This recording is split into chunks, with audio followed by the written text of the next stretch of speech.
Hello students, so we are back with another video and today we are going to start with a very interesting chapter, that is chapter 3. Right chapter 3 start करने वाले हैं. इससे पहले वाले chapter में हमने आपको demand का कॉन्सेप्ट समझाया था जो कि आपको काफ़ी इंटरेस्टिंग लगा होगा और आज हम इलास्टिसिटी ऑफ डिमांड को समझने वाले हैं इन आर चैप्टर 3. तो इलास्टिसिटी ऑफ डिमांड आपके लिए थोड़ा सा नया होगा क्योंकि डिमांड तो वर्ड आपने सुना तो आप रिलेट कर ले गए, बट अब आपके क्वेश्चन आ रहा होगा माइंड में कि ये इलास्टिसिटी क्या है ना. इलास्टिसिटी क्या है? आपने इलास्टिक वर्ड सुना है अपनी लाइफ में? कहते नहीं है पैंट में इलास्टिक ढीली हो गई है या इलास्टिक नहीं पड़ी है. तो इलास्टिक का काम क्या होता है? स्ट्रेच करना और छोड़ना. मतलब हमें पता चलता ना कि कितना बढ़ रहा है या कितना घट रहा है. ऐसा होता है ना कि बढ़ता है घटता है ऐसा करके. तो वैसे ही हमें क्वेश्चन आता है कि डिमांड कितनी बढ़िया घट रही है. जैसे इलास्टिक बढ़ रही है घट रही है, हम उसमें प्रेशर डालते हैं तो वो बढ़ती है, कम करते हैं तो घटती है. वैसे ही डिमांड में क्या हो रहा है? प्राइस की वजह से, यहाँ प्रेशर नहीं यहाँ प्राइस है, कि प्राइस की वजह से डिमांड कितनी बढ़ और घट रही है. ये सवाल जो हमारे माइंड में आता है इसका जवाब हमें इस चैप्टर में मिलता है, that is elasticity of demand. खुद सोचो, आपके माइंड में ये क्वेश्चन आया होगा वहां पे कि मैम आपने ये तो बताया मुझे कि डिमांड जो है वो बढ़ गई जब प्राइस कम हुआ, है ना. जब प्राइस बढ़ा तो डिमांड कम हो गई और जब प्राइस घटा तो डिमांड ज़्यादा हो गई. बट कितने से ज़्यादा हुई कितने से कम हुई ये तो हमें पता ही नहीं चल पा रहा था वहाँ पे.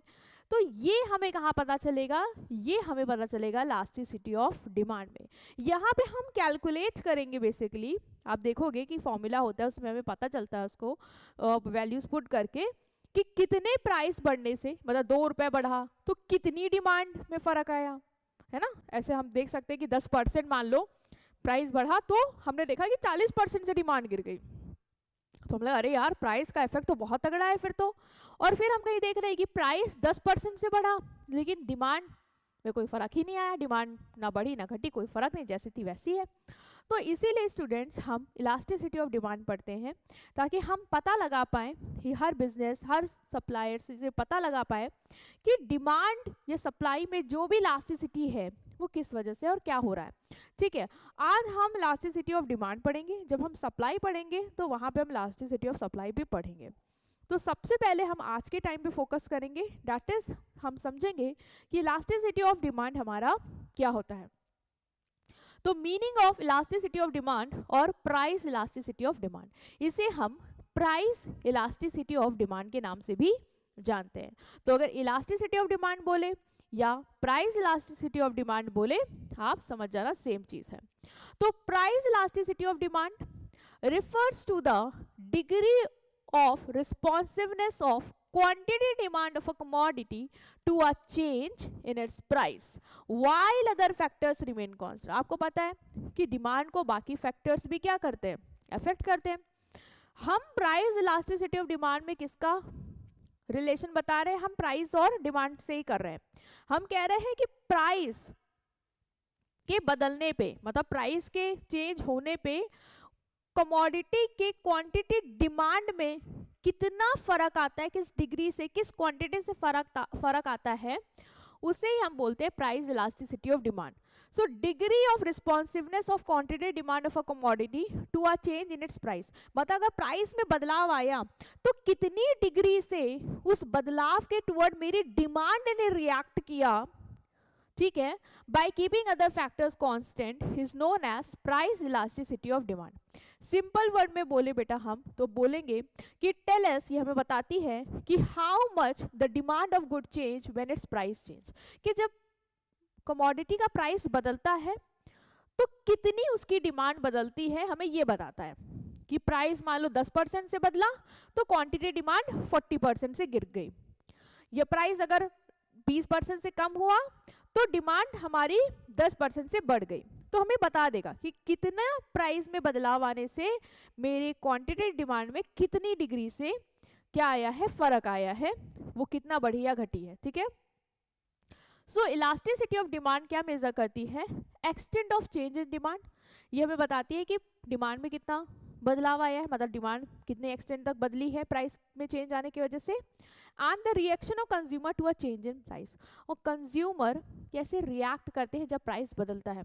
अब आप खुद ही देखो, आप अपने आप को देखते होगे कि जैसे कोई आप ऑनलाइन शॉपिंग कार्ट में प्रोडक्ट ऐड करके रखते हो, ठीक है, आपको 1000 का लग रहा है, आपने कभी देखा होगा कि प्राइस एकदम से ड्रॉप हो गया और आपको नोटिफिकेशन भी आता है कि जो आइटम आपने कार्ट में ऐड करके रखा था उसका प्राइस 10% से गिर गया है, और आप क्या करते हो, आप तुरंत उसको ऑर्डर कर देते हो, क्योंकि वहां पे आपको लगता है कि हाँ सही है यार, 10% से प्राइस गिर गया, now I have to demand it.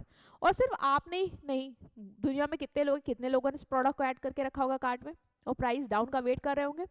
तो जैसे ही प्राइस में चेंज आया वैसे ही आपने क्या करी, अपनी डिमांड को तुरंत बढ़ाया घटा दी, है ना, तुरंत आपकी डिमांड ने उस प्राइस के चेंज के टुवर्ड क्या किया, रिएक्शन दिया। तो इलास्टिसिटी ऑफ डिमांड, कंज्यूमर का क्या रिएक्शन होता है प्राइस के बदलने पे, उसे देखता है। और ये स्ट्रैटेजी हर बिजनेस लगाता है बेटा, देखो हर बिजनेस ये चीज यूज करता है। वो प्राइस बदलता है तो देखता है कि कस्टमर कैसे रिएक्ट कर रहा है, क्या कस्टमर मेरा प्रोडक्ट खरीद रहा है तब भी, या फिर वो नहीं खरीद रहा है, वो किसी और पे जा रहा है। जैसे कोका कोला क्या करता है, देखता है कि मैं 1-2 रुपए से प्राइस गिरा के देखता हूँ, ठीक है, अगर मेरा प्राइस गिरने से मेरे कस्टमर मेरे पास और आ रहे हैं, है ना, थम्स कोका कोला ने गिराया, वो देख रहा है कि मेरे पास और आ रहे हैं, मतलब लोग थम्स अप और सबको भी छोड़े दे रहे हैं, तो मेरा फायदा हो रहा है, तो बढ़िया है। और अगर वो प्राइस जरा सा भी बढ़ाता तो देखता है कि क्या ऐसा तो नहीं कि कहीं और सब स्विच कर जा रहे हैं या मेरा प्रोडक्ट छोड़ रहे हैं। तो price elasticity of demand her business को बहुत हेल्प करता है ये समझने में कि उसके कस्टमर कैसे रिएक्ट करते हैं प्राइस चेंज पे, ताकि वो समझ के प्राइस में जरा सा भी इधर उधर करे, है ना, बहुत इंपॉर्टेंट है। तो if consumer react strongly to a change in price, the demand is said to be elastic. अगर कंज्यूमर स्ट्रांगली रिएक्ट करते हैं चेंज इन प्राइस पे, मतलब जैसे ही प्राइस बदलता है वो वैसे ही अपनी डिमांड में चेंज ला देते, तुरंत स्ट्रांगली रिएक्शन है, मतलब दे आर वेटिंग, प्राइस बढ़ा तो डिमांड खत्म, प्राइस कम हुआ तो डिमांड बढ़ा दी। तो अगर ऐसा रिएक्शन है तो हम कहेंगे कि डिमांड क्या है, इलास्टिक है, मतलब फर्क पड़ रहा है उसको प्राइस के बदलने से। अगर कंज्यूमर वीकली रिएक्ट करते हैं to a change in price, demand is said to be inelastic, मतलब ज्यादा रिएक्शन नहीं है, प्राइस में चेंज आ रहा है, प्राइस बढ़ रहा है घट रहा है, उनको ज्यादा फर्क नहीं पड़ता, वो जितना खरीदे ना आज भी वो उतना खरीद रहे हैं, they are not reacting much. तो हम कहेंगे डिमांड क्या है, डिमांड इनइलास्टिक है, मतलब उसमें कोई भी फर्क प्राइस के बदलने से नहीं आ रहा है। तो 2 टर्म याद रखो क्योंकि पूरे चैप्टर में ये टर्म आपके सामने आने वाले हैं, that is elastic and inelastic. Elastic मतलब क्या, कि प्राइस के चेंज होने की वजह से डिमांड में स्ट्रॉन्ग रिएक्शन आ रहा है, डिमांड भी बदल रही है, तो वो इलास्टिक है, ठीक है। जैसे तुम प्रेशर डालते हो और इलास्टिक बढ़ घट रही है, वैसे ही प्राइस पूरा प्रेशर डालता है डिमांड पे और डिमांड रिएक्ट करती है। लेकिन अगर प्राइस के बदलने से डिमांड में कोई रिएक्शन, कोई हलचल उतनी हमें नहीं दिख रही है, कंज्यूमर उतना रिएक्ट नहीं कर रहा है, जैसे कि मेडिसिन्स, एसेंशियल मेडिसिन्स, अब वो दवा तुम्हें लेनी ही लेनी पड़ेगी, अगर उसका 2-3 रुपए प्राइस बढ़ भी जाता है तब भी तुम उसको खरीदोगे, है ना, क्योंकि वो तुम्हें चाहिए, वो तुम्हारे लिए लाइफ सेविंग ड्रग है, तुम नहीं छोड़ सकते। तो इसलिए क्या होगा, वहां पे आप देखोगे कि प्राइस के बदलने से उतना डिमांड में कोई फर्क नहीं आता है, तो हम उसको बोलते हैं इनइलास्टिक, ठीक है। तो हमने समझा कि प्राइस इलास्टिसिटी ऑफ डिमांड क्या है, और हमने यहाँ पे समझा कि इलास्टिक और इनइलास्टिक में क्या हमें डिफरेंस समझ में आया। ओके, नेक्स्ट हमने जो समझा वो हम स्लाइड में देख सकते हैं, that is elasticity of demand measure how sensitive quantity demand is to a change in price, कि प्राइस के चेंज के टुवर्ड मेरी क्वांटिटी डिमांड कितनी सेंसिटिव है, मतलब कितना रिएक्शन देती है, कैसे क्या करती है, वो मेरा बताता है इलास्टिसिटी ऑफ डिमांड।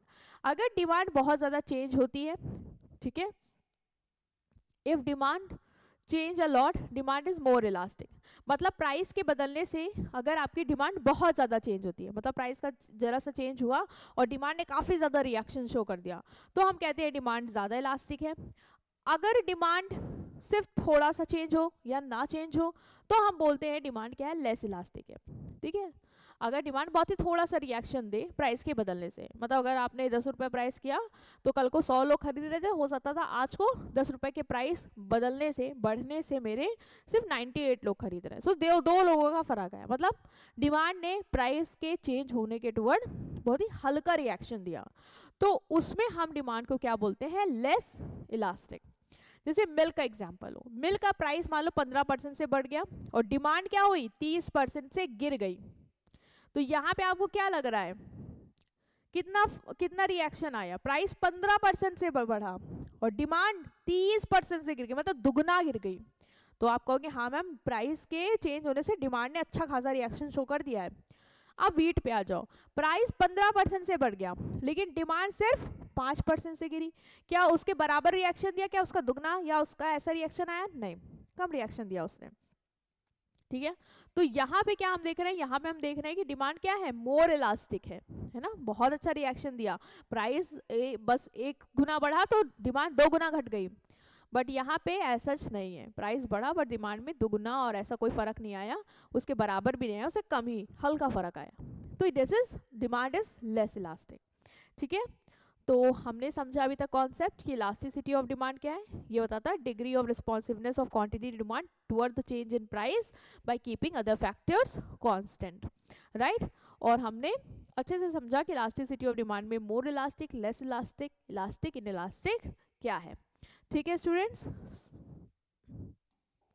नेक्स्ट हमारे एल्फ्रेड मार्शल ने इसमें एक कॉन्सेप्ट दिया, इन्होंने कहा कि इलास्टिसिटी ऑफ डिमांड कैलकुलेट कैसे करेंगे, उसका कोई फॉर्मूला भी होना चाहिए, तो फॉर्मूला यहाँ से ही आएगा। प्राइस इलास्टिसिटी ऑफ डिमांड के केस में जो एल्फ्रेड मार्शल हैं, ये फर्स्ट इकोनॉमिस्ट थे जिन्होंने प्राइस इलास्टिसिटी ऑफ डिमांड का कॉन्सेप्ट डेवलप किया। इन्होंने एक्सप्लेन किया कि इलास्टिसिटी ऑफ डिमांड क्या है, इन्होंने एक रेशियो के फॉर्म में इलास्टिसिटी ऑफ डिमांड को एक्सप्लेन किया। इन्होंने कहा elasticity of demand is equal to ratio of relative, मतलब percentage change in quantity demand to a relative percentage change in price, मतलब क्वांटिटी डिमांड में कितना परसेंटेज चेंज आ रहा है उसको आप डिवाइड कर दो अगर परसेंटेज चेंज इन प्राइस से, तो हमारा इलास्टिसिटी ऑफ डिमांड निकल के आ जाता है। इन्होंने ये फॉर्मूला दिया, ये फॉर्मूला आपके लिए बहुत इंपॉर्टेंट है क्योंकि आप एकदम से इसको याद कर लो कि elasticity of demand is equal to percentage change in quantity demand upon percentage change in price. Price के कितने परसेंट से चेंज होने से क्वांटिटी डिमांड में कितना परसेंट चेंज आता है, इसके रेशियो को ही हम इलास्टिसिटी ऑफ डिमांड से बताएंगे। ठीक है, तो अब क्वेश्चन आएगा कि परसेंटेज चेंज क्यों लिया, कोई और चेंज क्यों नहीं लिया। तो परसेंटेज चेंज बेटा इसलिए इन्होंने लिया क्योंकि एल्फ्रेड मार्शल कहते हैं क्योंकि गुड्स की अलग अलग यूनिट होती है, कोई केजी में है ना, कोई लीटर्स में है, कोई नंबर्स में है, तो अगर हम इनको इनकी यूनिट में लेंगे तो हम बाकी यूनिट को कन्वर्ट कैसे कर पाएंगे, वो प्रॉब्लम आएगी। इसीलिए इन्होंने कहा कि हम परसेंटेज लेंगे जिससे हमारा कंपैरिजन जो है वो आसान हो जाएगा, क्योंकि परसेंटेज में सारी वैल्यू रहेंगी तो हम एक दूसरे को परसेंटेज से कंपेयर कर सकते हैं, कितने परसेंट वीट के प्राइस बढ़ा है ना, वो हम हमारे लिए आसान हो जाएगा। तो इसीलिए इन्होंने परसेंटेज चेंज के टर्म में, इसके रेशियो के टर्म में हमें फॉर्मूला दिया, that is percentage change in quantity demand upon percentage change in price. So price elasticity of demand का फॉर्मूला क्या है, percentage change in quantity demand in response to percentage change in price. Price के percentage, कितने percentage change होने में demand के कितने percentage ने रिस्पॉन्स किया है, मतलब कितने परसेंट से प्राइस बदला और उसके बदलने से कितने परसेंट डिमांड बदली, उसका जो रेशियो है वो हमारा percentage change in demand and percentage change in price हमारा इलास्टिसिटी ऑफ डिमांड कहलाता है। तो आपको फॉर्मूला यहाँ पे इस स्लाइड में सबसे इंपॉर्टेंट आपको क्या याद रखना है कि फॉर्मूला क्या है, तो याद रख लो percentage change in quantity demand upon percentage change in price. किसने दिया है, एक बार एमसीक्यू में भी पूछा जाए तो एल्फ्रेड मार्शल का नाम आपको पता होना चाहिए, दैट्स इट। नेक्स्ट आता है कि परसेंटेज मेथड ऑफ मेजरिंग। अब हम जो उन्होंने परसेंटेज मेथड दिया है उसके बारे में बात करेंगे कि हम उसको कैसे मेजर करते हैं प्राइस इलास्टिसिटी ऑफ डिमांड। सो हमने देखा कि परसेंटेज मेथड जो है वो हमारा क्या मेजर करता है, वो मेजर करता है हमारा price elasticity of demand by comparing the price change in quantity demand with percentage change in price of commodity. वही फॉर्मूला रिपीट कर रहा है कि जो इलास्टिसिटी ऑफ डिमांड है वो हमारा मेजर करता है क्या, कि कितना हमारे डिमांड ने रिस्पॉन्स किया है टुवर्ड चेंज इन प्राइस। तो उसको हम कैसे कैलकुलेट करते हैं, percentage change in quantity demand upon percentage change in price. ठीक है, बस आपको ये यहाँ पे याद रखना है। फॉर्मूला बार बार इसलिए बताया जा रहा है बेटा क्योंकि आगे आपको सारे टाइप्स इसके फॉर्मूले से ही करने हैं। देखो क्या लिखोगे, percentage change in quantity demand upon percentage change in quantity. अब percentage change in quantity demand को हम कैसे लिखते हैं, जो आपका परसेंटेज चेंज इन, यहाँ पे आप देखेंगे, I think I should take black, percentage change in जो आपका क्वांटिटी डिमांड है, ठीक है मैं इसको ऐसे लिख दी हूँ, अपॉन परसेंटेज चेंज इन क्या था आपका, परसेंटेज चेंज इन प्राइस। ठीक है, ये है आपका। अब आप देखो ये जो percentage change in quantity demand upon percentage change in price है ना, इसको हम चेंज इन क्वांटिटी डिमांड कैसे लिखते हैं, ये हम लिखते हैं change in Q upon original Q into 100, क्योंकि ये परसेंटेज में है। ठीक है, क्योंकि ये क्या है, परसेंटेज में है। तो चेंज इन क्वांटिटी को हम डिनोट करते हैं क्यू से, और ओरिजिनल क्यू जो ओरिजिनल क्वांटिटी थी आपकी उसको करते हैं क्यू से, अपॉन ये परसेंटेज में क्या, अपॉन चेंज इन प्राइस, मतलब प्राइस में क्या बदलाव आया, पहले प्राइस क्या था अब क्या प्राइस हुआ। ठीक है, upon P original price into 100। तो सबसे पहले तो हम इस तरीके से इसको लिखते हैं कि ये हो गया percentage change in quantity demand, कि क्वांटिटी डिमांड में कितना चेंज आया, तो उसके लिए हमने क्या लिखा, उसके लिए हमने लिखा change in quantity upon Q into 100, और परसेंटेज चेंज इन प्राइस का फॉर्मूला क्या है, change in P upon P into 100। अब देख सकते हैं it is equal to change in quantity that is change in Q upon original quantity that is Q. अब देखो आप बड़ा बड़ा एग्जाम में हर बार उतना नहीं भी लिखते हो, अगर एक बार ही आपको लिखना है फॉर्मूला तो आप स्पेसिफिकली मेंशन कर सकते हो और पूरा फुल फॉर्म में, अदरवाइज आप change in Q upon Q करके आगे जो भी न्यूमेरिकल सॉल्व करोगे स्टेप पे वो सिंपल इस फॉर्मूले से ही स्टार्ट कर देना। ठीक है, अब आप अगर देखो यहाँ मैथ्स समझो, 100 क्या हो जाएगा, ऊपर नीचे कैंसिल हो जाएगा, तो बचेगा क्या हमारा, तो हमारा बचेगा change in Q upon Q, और नीचे change in P upon P. अब जब हम इसको क्या करेंगे, मल्टीप्लाई में लाएंगे तो ये क्या हो जाएगा, मतलब इसको ऊपर लाएंगे तो क्या हो जाएगा, रिवर्स हो जाएगा। तो ऊपर वाला तो ऐसे ही रहेगा change in Q upon Q. अब ये ऊपर आएगा तो क्या होगा, ये चेंज इन पी है और अपॉन पी, तो पी ऊपर आएगा ये आपको पता होगा, और चेंज इन पी नीचे आएगा। तो फॉर्मूला अगर हम इसको और अच्छे से लिखें तो हम क्या लिख सकते हैं कि change in Q upon change in P into P upon Q. देखो जैसे ये है तुम इसको इस तरीके से लिख सकते हैं, change in Q upon change in P, मतलब पी को इस साइड ले आओ, कोई दिक्कत तो है नहीं। हमने ऐसे लिखा है, हम चाहे तो इसको ऐसे भी लिख सकते हैं कि change in Q upon change in P into P upon Q, है ना। इसको इसके नीचे लिख दो, इसको उसके नीचे लिख दो, क्या दिक्कत है, कोई दिक्कत नहीं, फॉर्मूला याद रहेगा अच्छे से। तो फॉर्मूला बेसिकली हमारा क्या निकल के आता है, वो आता है change in Q upon change in P into P upon Q, जो कि हमने इसको ऐसे डराइव किया है। तो आपको सबसे पहले याद रखना है कि फॉर्मूला क्या है, change in quantity demand upon change in percentage change in quantity demand upon percentage change in price.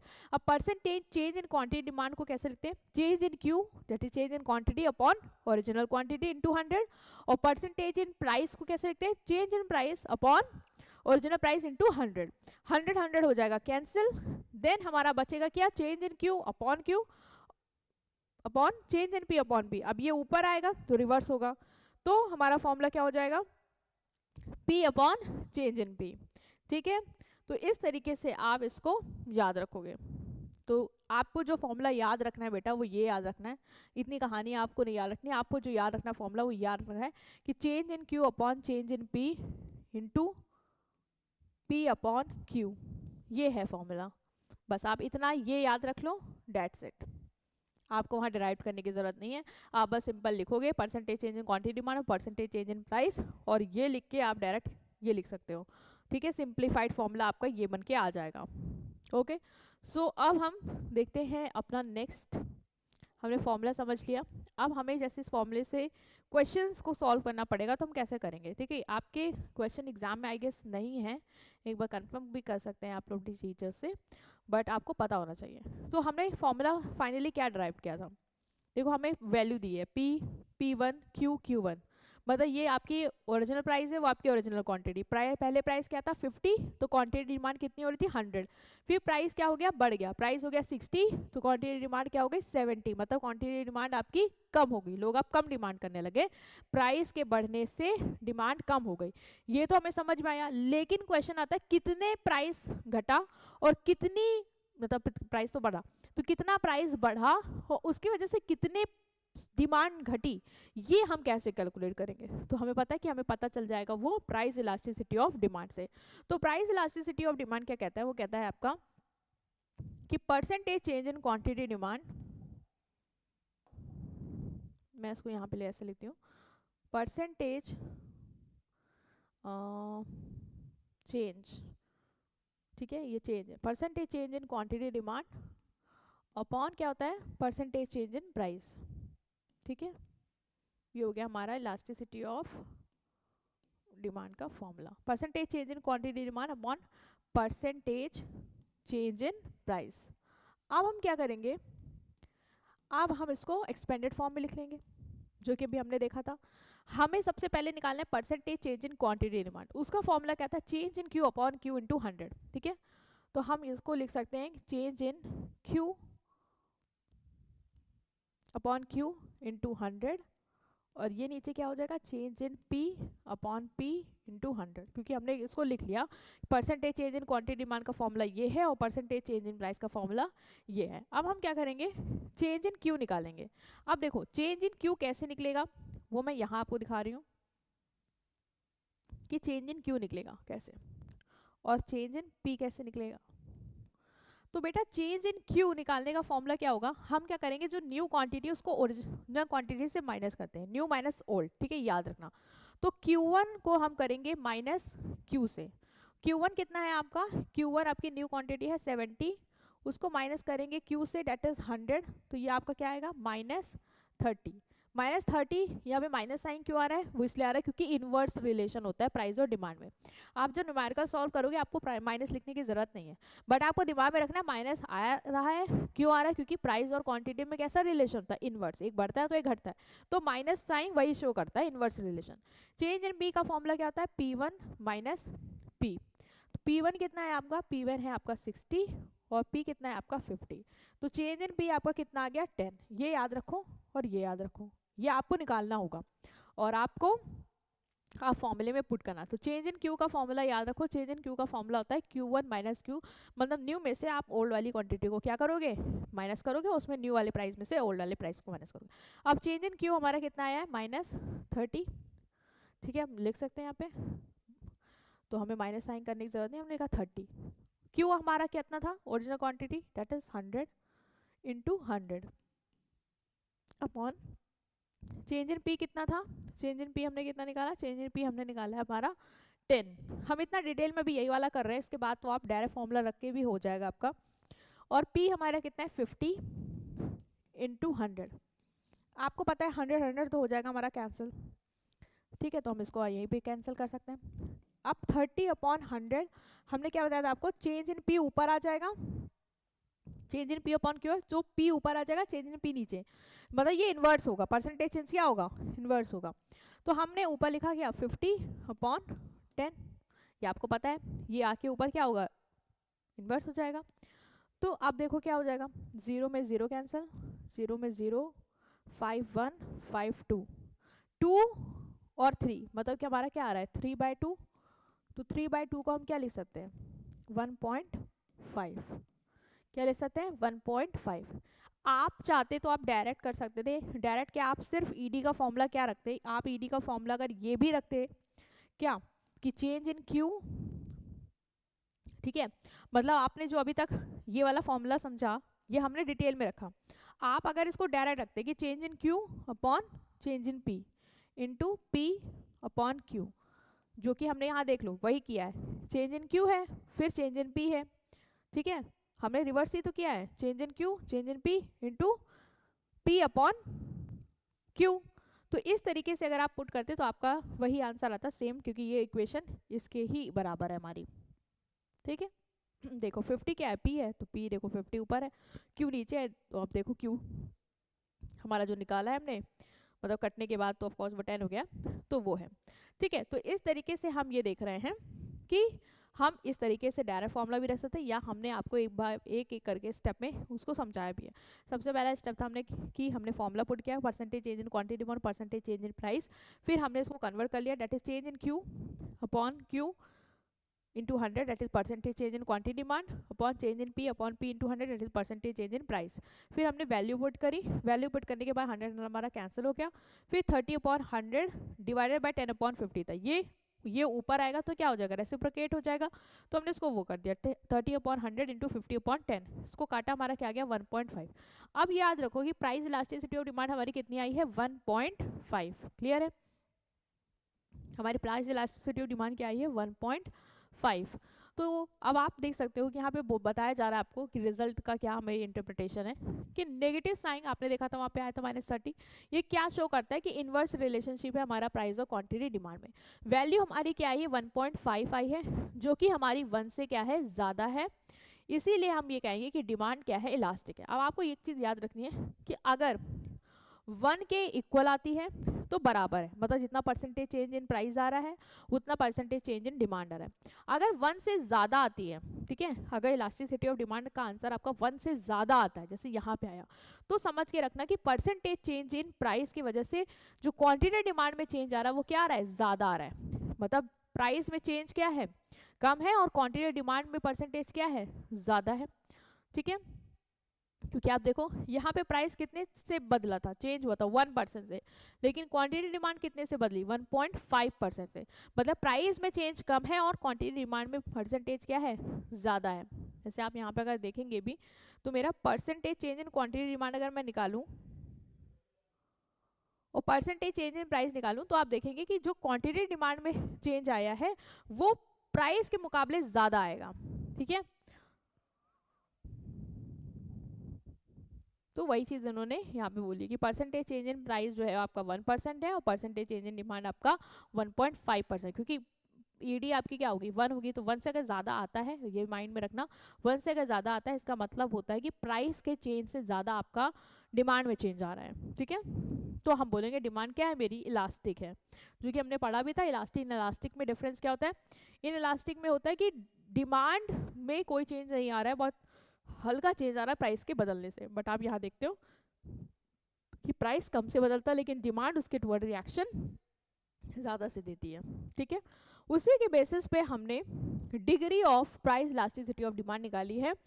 मतलब डिग्री हमें ये हेल्प करती है बताने में कि कितने प्राइस के बदलने में कितना डिमांड में चेंज आ रहा है, क्योंकि हर डिमांड प्रोडक्ट की प्राइस के टुवर्ड सिमिलर रिएक्शन नहीं करती। कुछ आप प्रोडक्ट ऐसे देखते होगे जिनमें प्राइस कितना भी बढ़ जाए लेकिन डिमांड उतना रिएक्शन शो नहीं करती है।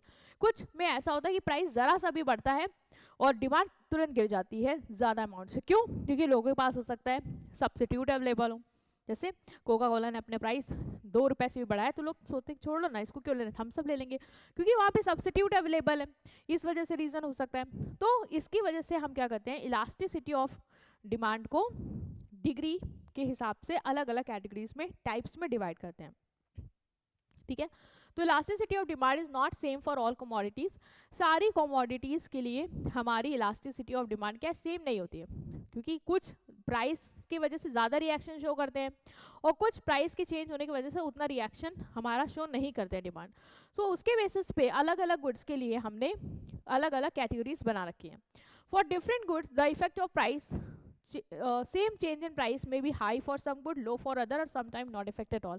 वही जो मैंने आपको बताया कि प्राइस के बदलने से कुछ गुड्स ज़्यादा रिएक्शन शो करेंगे अपने डिमांड में, कुछ में कोई ज़्यादा फर्क नहीं आएगा। जैसे मेडिसिन हो गई, नेसेसिटीज़ हो गई, उसका प्राइस बढ़े ना बढ़े, ज़्यादा बढ़े भी तो भी ज़्यादा गुड्स के प्राइस के बदलने पे डिमांड पे असर नहीं आता, क्योंकि लोगों को लेना तो तब भी पड़ेगा और ऐसे भी लेना पड़ेगा, तो वो लेंगे ही लेंगे। ठीक है, इसीलिए इकोनॉमिक्स ने जो प्राइस इलास्टिसिटी ऑफ डिमांड है उसको अलग अलग कैटेगरीज में, मतलब टाइप्स में डिवाइड किया, ये शो करने के लिए कि किसके प्राइस के बदलने से कौन से ऐसे प्रोडक्ट हैं, कौन से ऐसे गुड्स हैं जिसमें ज़्यादा डिमांड में फ़र्क आता है या किसी में नहीं आता है। तो उसके बेसिस पे उन्होंने 5 इलास्टिसिटी आपको टाइप्स दिए हैं, 5 इलास्टिसिटी ऑफ डिमांड। डिग्री बोलो टाइप बोलो सेम है। The extent to which demand change in response to change in price decide the degree of elasticity of demand, मतलब कितना प्राइस के बदलने से डिमांड में कितना फर्क आता है उसको हम डिटरमाइन करते हैं आपके types of elasticity of demand. मतलब अगर प्राइस थोड़ा सा बदलता है और डिमांड में बहुत फर्क आता है तो हमारा अलग टाइप है। अगर प्राइस बदलता है और डिमांड में जितना प्राइस बदला उतना ही परसेंटेज से फर्क आता है तो वो हमारी अलग कैटेगरी हो जाएगी। तो उसके बेसिस पे 5 है हमारे, that is perfectly inelastic, inelastic, unitary elastic, elastic and perfectly elastic. तो आप देख सकते हैं कि परफेक्टली इनइलास्टिक और परफेक्टली इलास्टिक हमारे एक्सट्रीम वाले हैं, ठीक है। तो सबसे पहले हम समझेंगे हमारा कि परफेक्टली इन इलास्टिक डिमांड क्या होती है। इन इलास्टिक से आप समझ पा रहे हैं कि मतलब प्राइस के बदलने से मेरा डिमांड में फर्क नहीं आ रहा, क्योंकि डिमांड क्या है, इन इलास्टिक है, मतलब कोई भी उसमें ज्यादा चेंजेस नहीं आ रहे होंगे। और परफेक्टली इन इलास्टिक है मतलब ये कि even after price change quantity demand stay the same. Perfectly in elastic in the sense मतलब कि परफेक्ट इन इलास्टिक, डिमांड में कोई भी फर्क नहीं आ रहा है प्राइस के बिल्कुल बदलने से, मतलब प्राइस बढ़ भी रहा है घट भी रहा है लेकिन डिमांड जो थी वही है, मतलब परफेक्ट एकदम इनइलास्टिक है, कोई उसमें हलचल हो ही नहीं रही है। डिमांड इज नॉन रिस्पॉन्सिव या नो चेंज, मतलब डिमांड में कोई चेंज आएगा ही नहीं। प्राइस आपका 50 था, प्राइस आपका 60 हो गया, प्राइस आपका 70 हो गया। जब प्राइस 50 था तब भी लोग 4 kg गुड्स खरीद रहे थे, प्राइस आपने बढ़ा के 10 रुपए और 60 कर दिया तब भी 4 kg ले रहे, प्राइस आपने 70 भी कर दिया तब भी लोग उतनी ही क्वांटिटी डिमांड कर रहे हैं जितनी वो पहले ले रहे थे। मतलब प्राइस के बदलने से कस्टमर कुछ भी अपना डिमांड में चेंज नहीं कर रहे हैं। तो यहाँ पे हम बोलते हैं इलास्टिसिटी हमारी क्या है, जीरो। क्यों है जीरो? क्योंकि कोई चेंज ही नहीं आ रहा है, जितना परसेंटेज चेंज इन प्राइस है हो रहा है उसके वजह से डिमांड कोई रिएक्शन ही नहीं दे रही है, वो हमारी कांस्टेंट ही चल रही है। तो प्राइस हमारा 50 से है 70 हो गया लेकिन डिमांड क्या है हमारी सेम है, 4 पे ही अटकी हुई है। तो इसीलिए हम बोलते हैं कि प्राइस इलास्टिसिटी ऑफ डिमांड मेरी क्या है, जीरो है, ठीक है। यहाँ पे कोई भी हमें एज सच नहीं देखने को मिल रहा है डिमांड में change due to percentage change in our price, ठीक है। तो इसको हम ड्रॉ कैसे करते हैं, ये आप जितने भी डायग्राम्स हैं इनकी आप प्रैक्टिस करेंगे ग्राफ में। तो हमें सिंपल है, हमें प्लॉट करना है। यहाँ पे आपको पता है हम प्राइस लेते हैं वाई एक्सिस पे और एक्स एक्सिस पे हमारा क्वांटिटी डिमांड रहेगा। तो आप देखो क्वांटिटी डिमांड तो हमारी 4 पे ही है ना, ये हमारी 4 पे ही है, इसमें तो कोई चेंज आ ही नहीं रहा है। प्राइस हमारा 50 था तब भी हमारी 4 थी, प्राइस हमारा 60 हो गया तब भी हमारी 4 है, ठीक है। तो इसको आप इस तरीके से लिख सकते हो, यहाँ पे ना लिख के आप इसको यहाँ लिखो 50, 60 और 70, ठीक है। तो प्राइस 50 था तब भी क्वांटिटी डिमांड 4 थी, प्राइस 60 हो गया तब भी 4 है, 70 था तब भी 4 है। तो हमारा जो ग्राफ बन के आएगा वो एक ऐसी आपको वर्टिकल लाइन मिलेगी जो कि हमारी पैरेलल होगी टू आर वाई एक्सिस, ठीक है। तो ये शो करता है कि इलास्टिसिटी ऑफ डिमांड क्या है हमारी, जीरो है, मतलब प्राइस के चेंज की वजह से क्वांटिटी डिमांड में कोई भी इफेक्ट नहीं आ रहा है, जीरो इफेक्ट है, ठीक है, वो सेम है, वो कांस्टेंट है। देन आता है हमारा परफेक्टली इन इलास्टिक के बाद इन इलास्टिक डिमांड।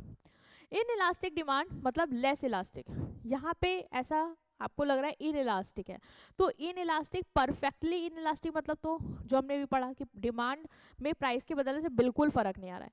लेकिन यहाँ पे लेस इलास्टिक मतलब थोड़ा बहुत आपको फर्क दिखेगा बट उतना नहीं दिखने वाला कि आप बोल दो कि इलास्टिक हो गई है, ठीक है। तो इन इलास्टिक डिमांड बोलो या लेस इलास्टिक डिमांड, तो कंफ्यूज नहीं होना कि इन इलास्टिक है इसका मतलब बिल्कुल फर्क नहीं आएगा। यहाँ पे परफेक्टली वर्ड नहीं लगा है, यहाँ पे इन इलास्टिक है इसका मतलब इसको हम दूसरे नाम से क्या बोलते हैं, लेस इलास्टिक डिमांड, मतलब फर्क आएगा लेकिन बहुत थोड़ा फर्क आएगा डिमांड में प्राइस के चेंज होने पे। तो inelastic demand refers to a situation where a large change in price, मतलब प्राइस में बड़ा चेंज आने की वजह से भी जो डिमांड में चेंज है वो बहुत ही छोटा आता है, मतलब स्मॉल चेंज हमें डिमांड में देखने को मिलता है even when price change with a large amount. Price में लार्ज अमाउंट से चेंज आ रहा है लेकिन डिमांड में छोटे अमाउंट से ही हम चेंज देखने को मिलता है। In other word even if the price rise या fall significantly consumer do not change their demand much. Price बहुत अमाउंट से अगर बढ़ भी जाए या घट भी जाए फिर भी कस्टमर क्या है अपनी डिमांड में उतना फर्क नहीं लाते, बहुत ही छोटे अमाउंट से ही चेंजेस हमें देखने को मिलते हैं। In this case percentage change in demand is less than percentage change in price. तो यहाँ पे क्या हो रहा है, परसेंटेज चेंज इन प्राइस ज्यादा है और परसेंटेज चेंज इन डिमांड हम क्या देख रहे हैं, कम है। तो वही है कि percentage change in demand less होता है किससे, परसेंटेज चेंज इन प्राइस से। कंज्यूमर जो है वो प्राइस चेंज में ज़्यादा रिस्पॉन्सिव नहीं है। हम यहाँ पे क्या देख रहे हैं, यहाँ पे वो गुड्स आ जाएंगे जो नेसेसरी है। अब आपके लिए जैसे नमक है वो ज़रूरी है, तो कितना ही प्राइस बढ़े आप क्या करोगे, नमक की जगह कुछ और तो खाओगे नहीं, तो आपको लेना तो पड़ेगा ही पड़ेगा वो, तो उतना आप रिस्पॉन्स नहीं शो करोगे, ठीक है, उतना आपके टूवर्ड उस चीज़ पे रिस्पॉन्स नहीं आएगा जितना उसका चेंज हो रहा है उसके प्राइस पे। Demand change slowly even when price change a lot, मतलब कुछ लोग हो सकता है छोड़ भी दे, but most of the majority of the लोग नेसेसिटीज को ऑफकोर्स लेंगे ही लेंगे, तो उतना फर्क हमें देखने को नहीं मिलेगा। Numerical value price elasticity of demand यहाँ पे क्या होगी, यहाँ पे लेस देन 1 होगी, वहाँ पे क्या थी मोर देन 1। किस कौन से केस में, जो हमने सबसे पहले वाला केस देखा था, यहाँ पे 1.5 हमारा आंसर आया था। उसके बाद हमने इलास्टिसिटी ऑफ डिमांड, जब हमने परफेक्टली इन इलास्टिक डिमांड पढ़ा, तो उसमें हमारी इलास्टिसिटी ऑफ डिमांड वाले केस में जो ईडी आ रहा था वो क्या आ रहा था, वो आ रहा था हमारा 0, क्योंकि वहाँ पे प्राइस के चेंज होने की वजह से हमारी डिमांड में कोई फर्क आ ही नहीं रहा था, डिमांड कांस्टेंट थी। बट जो हमारा ये केस है that is in elastic demand, जिसको हम लेस इलास्टिक डिमांड बोलते हैं, जहाँ पे हमारा प्राइस में चेंज होने की वजह से, मतलब प्राइस में ज़्यादा चेंज आता है उसकी वजह से भी हमारा जो डिमांड है उसमें बहुत ही कम चेंज देखने को मिलता है।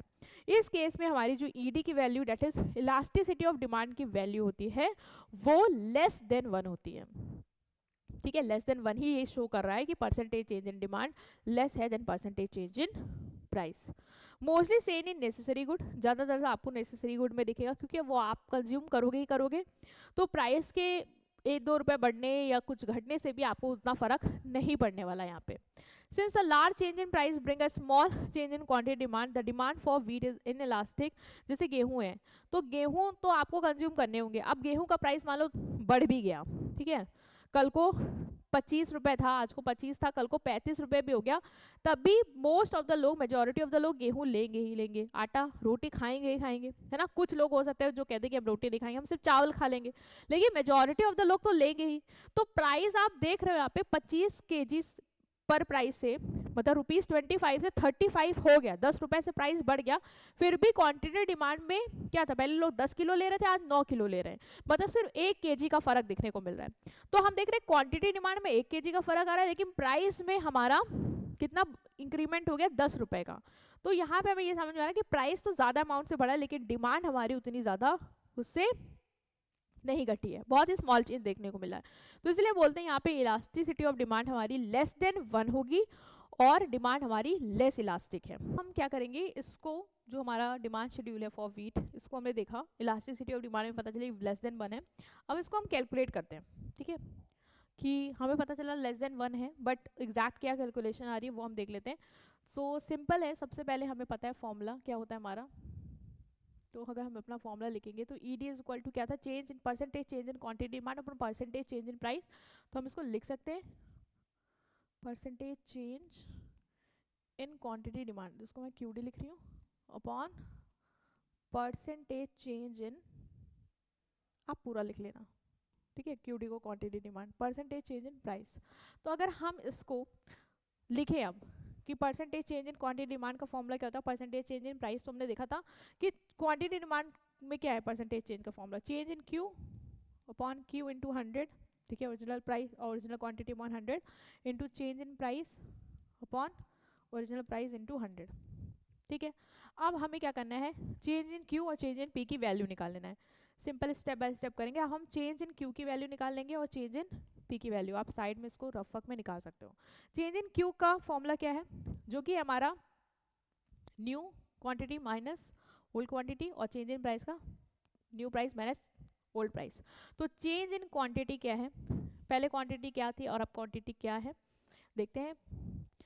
ओके, न्यू है हमारी 9 और पहले थी हमारी 10, तो हम लिख लेंगे न्यू हमारी 9 है, पहले हमारी 10 थी, तो मतलब हमारा रिजल्ट क्या है -1, और माइनस साइन आपको पता है क्या शो करता है कि इनवर्स रिलेशन है, ठीक है, हम वहाँ पे माइनस साइन नहीं पुट करेंगे।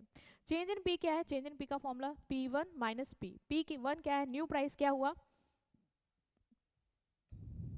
न्यू प्राइस हमने देखा 35 हो गया, पहले कितना था 25, तो प्राइस इंक्रीज हुआ है, तो न्यू प्राइस हमारा 35 है और पहले कितना था 25, तो प्राइस में कितना चेंज आया है 10 रुपए का। अब हम change in Q upon change in P plot लिख देंगे, वैल्यू जो हमारी आई वो हम उसको लिखेंगे। चेंज इन क्यू मेरा 1 है अपॉन ओरिजिनल क्वांटिटी क्या थी, ओरिजिनल पहले लोग 10 यूनिट ले रहे थे, राइट, पहले 10 ले रहे थे, तो ओरिजिनल हमारी 10 हो गई, अपॉन चेंज इन पी हमारा कितना आया, वो आया हमारा 10, तो हमने लिखा 10, और ओरिजिनल प्राइस हमारा कितना था 25, क्योंकि उसके बाद बढ़ा है 35, ठीक है, 200 इंटू 100। अब आप देखेंगे कि 100 हमारा क्या होगा, कैंसिल हो जाएगा, क्योंकि ऊपर नीचे है अपॉन, तो ये कैंसिल हो जाएगा। तो क्या आंसर आएगा 1/10, ये रिवर्स होगा ऊपर जाएगा, तो 25/10 दैट इज 0.25। अब हम देख रहे हैं कि 0.25 ये क्या है, हमारा इलास्टिसिटी ऑफ डिमांड आ गया। इलास्टिसिटी ऑफ डिमांड हमारा आया है 0.25, और ये यहाँ पे हम कहेंगे कि इलास्टिसिटी ऑफ डिमांड मेरा क्या है, 1 से कम है, लेस देन 1 है ना, जो ये शो करता है कि परसेंटेज चेंज हमारा प्राइस में क्या है, ज़्यादा है in comparative to percentage change in quantity demand, क्योंकि हमारा जो ईडी है इलास्टिसिटी ऑफ डिमांड है वो लेस देन 1 आया है। अगर हम देखेंगे भी कि परसेंटेज चेंज को हमारा क्वांटिटी डिमांड में कितना आया हो परसेंटेज इन प्राइस, तो हम ऐसे भी कैलकुलेट कर सकते हैं। देखो change in Q upon Q into 100, ये परसेंटेज चेंज है क्वांटिटी में। अगर आप देखो 1/10 इंटू 100, ठीक है, अगर हम सिर्फ इसको करें तो 1/10 इंटू 100 में से 10 ये इससे कटता तो कितना आता है 10%, मतलब क्वांटिटी में हमारा कितना चेंज आ रहा है 10% का।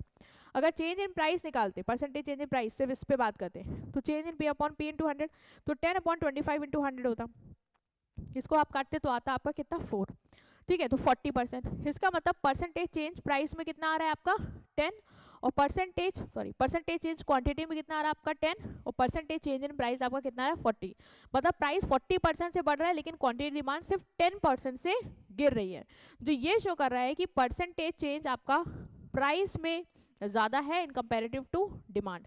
तो डिमांड आपकी यहाँ पे ज़्यादा रिएक्शन नहीं शो कर रही है toward change in price, so demand क्या है, लेस इलास्टिक है, जिसको हमने डिनोट किया ईडी इज लेस देन 1 के। सो इसको हम अगर ग्राफ पे प्लॉट करेंगे तो हमारा एक्स एक्सिस पे हमारा क्वांटिटी डिमांड आ जाएगा और वाई एक्सिस पे हमारा प्राइस आएगा, ठीक है।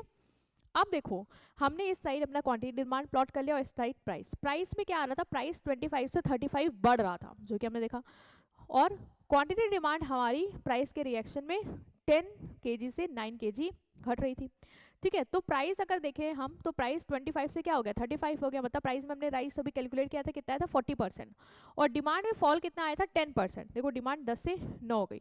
जब प्राइस 25 था लोग कितना ले रहे थे, जब प्राइस 25 था तो लोग 10 ले रहे थे, और जैसे ही प्राइस 35 हो गया मतलब प्राइस बढ़ा, वैसे ही लोगों ने डिमांड कम कर दी, वो 10 से 9 पे आ गए।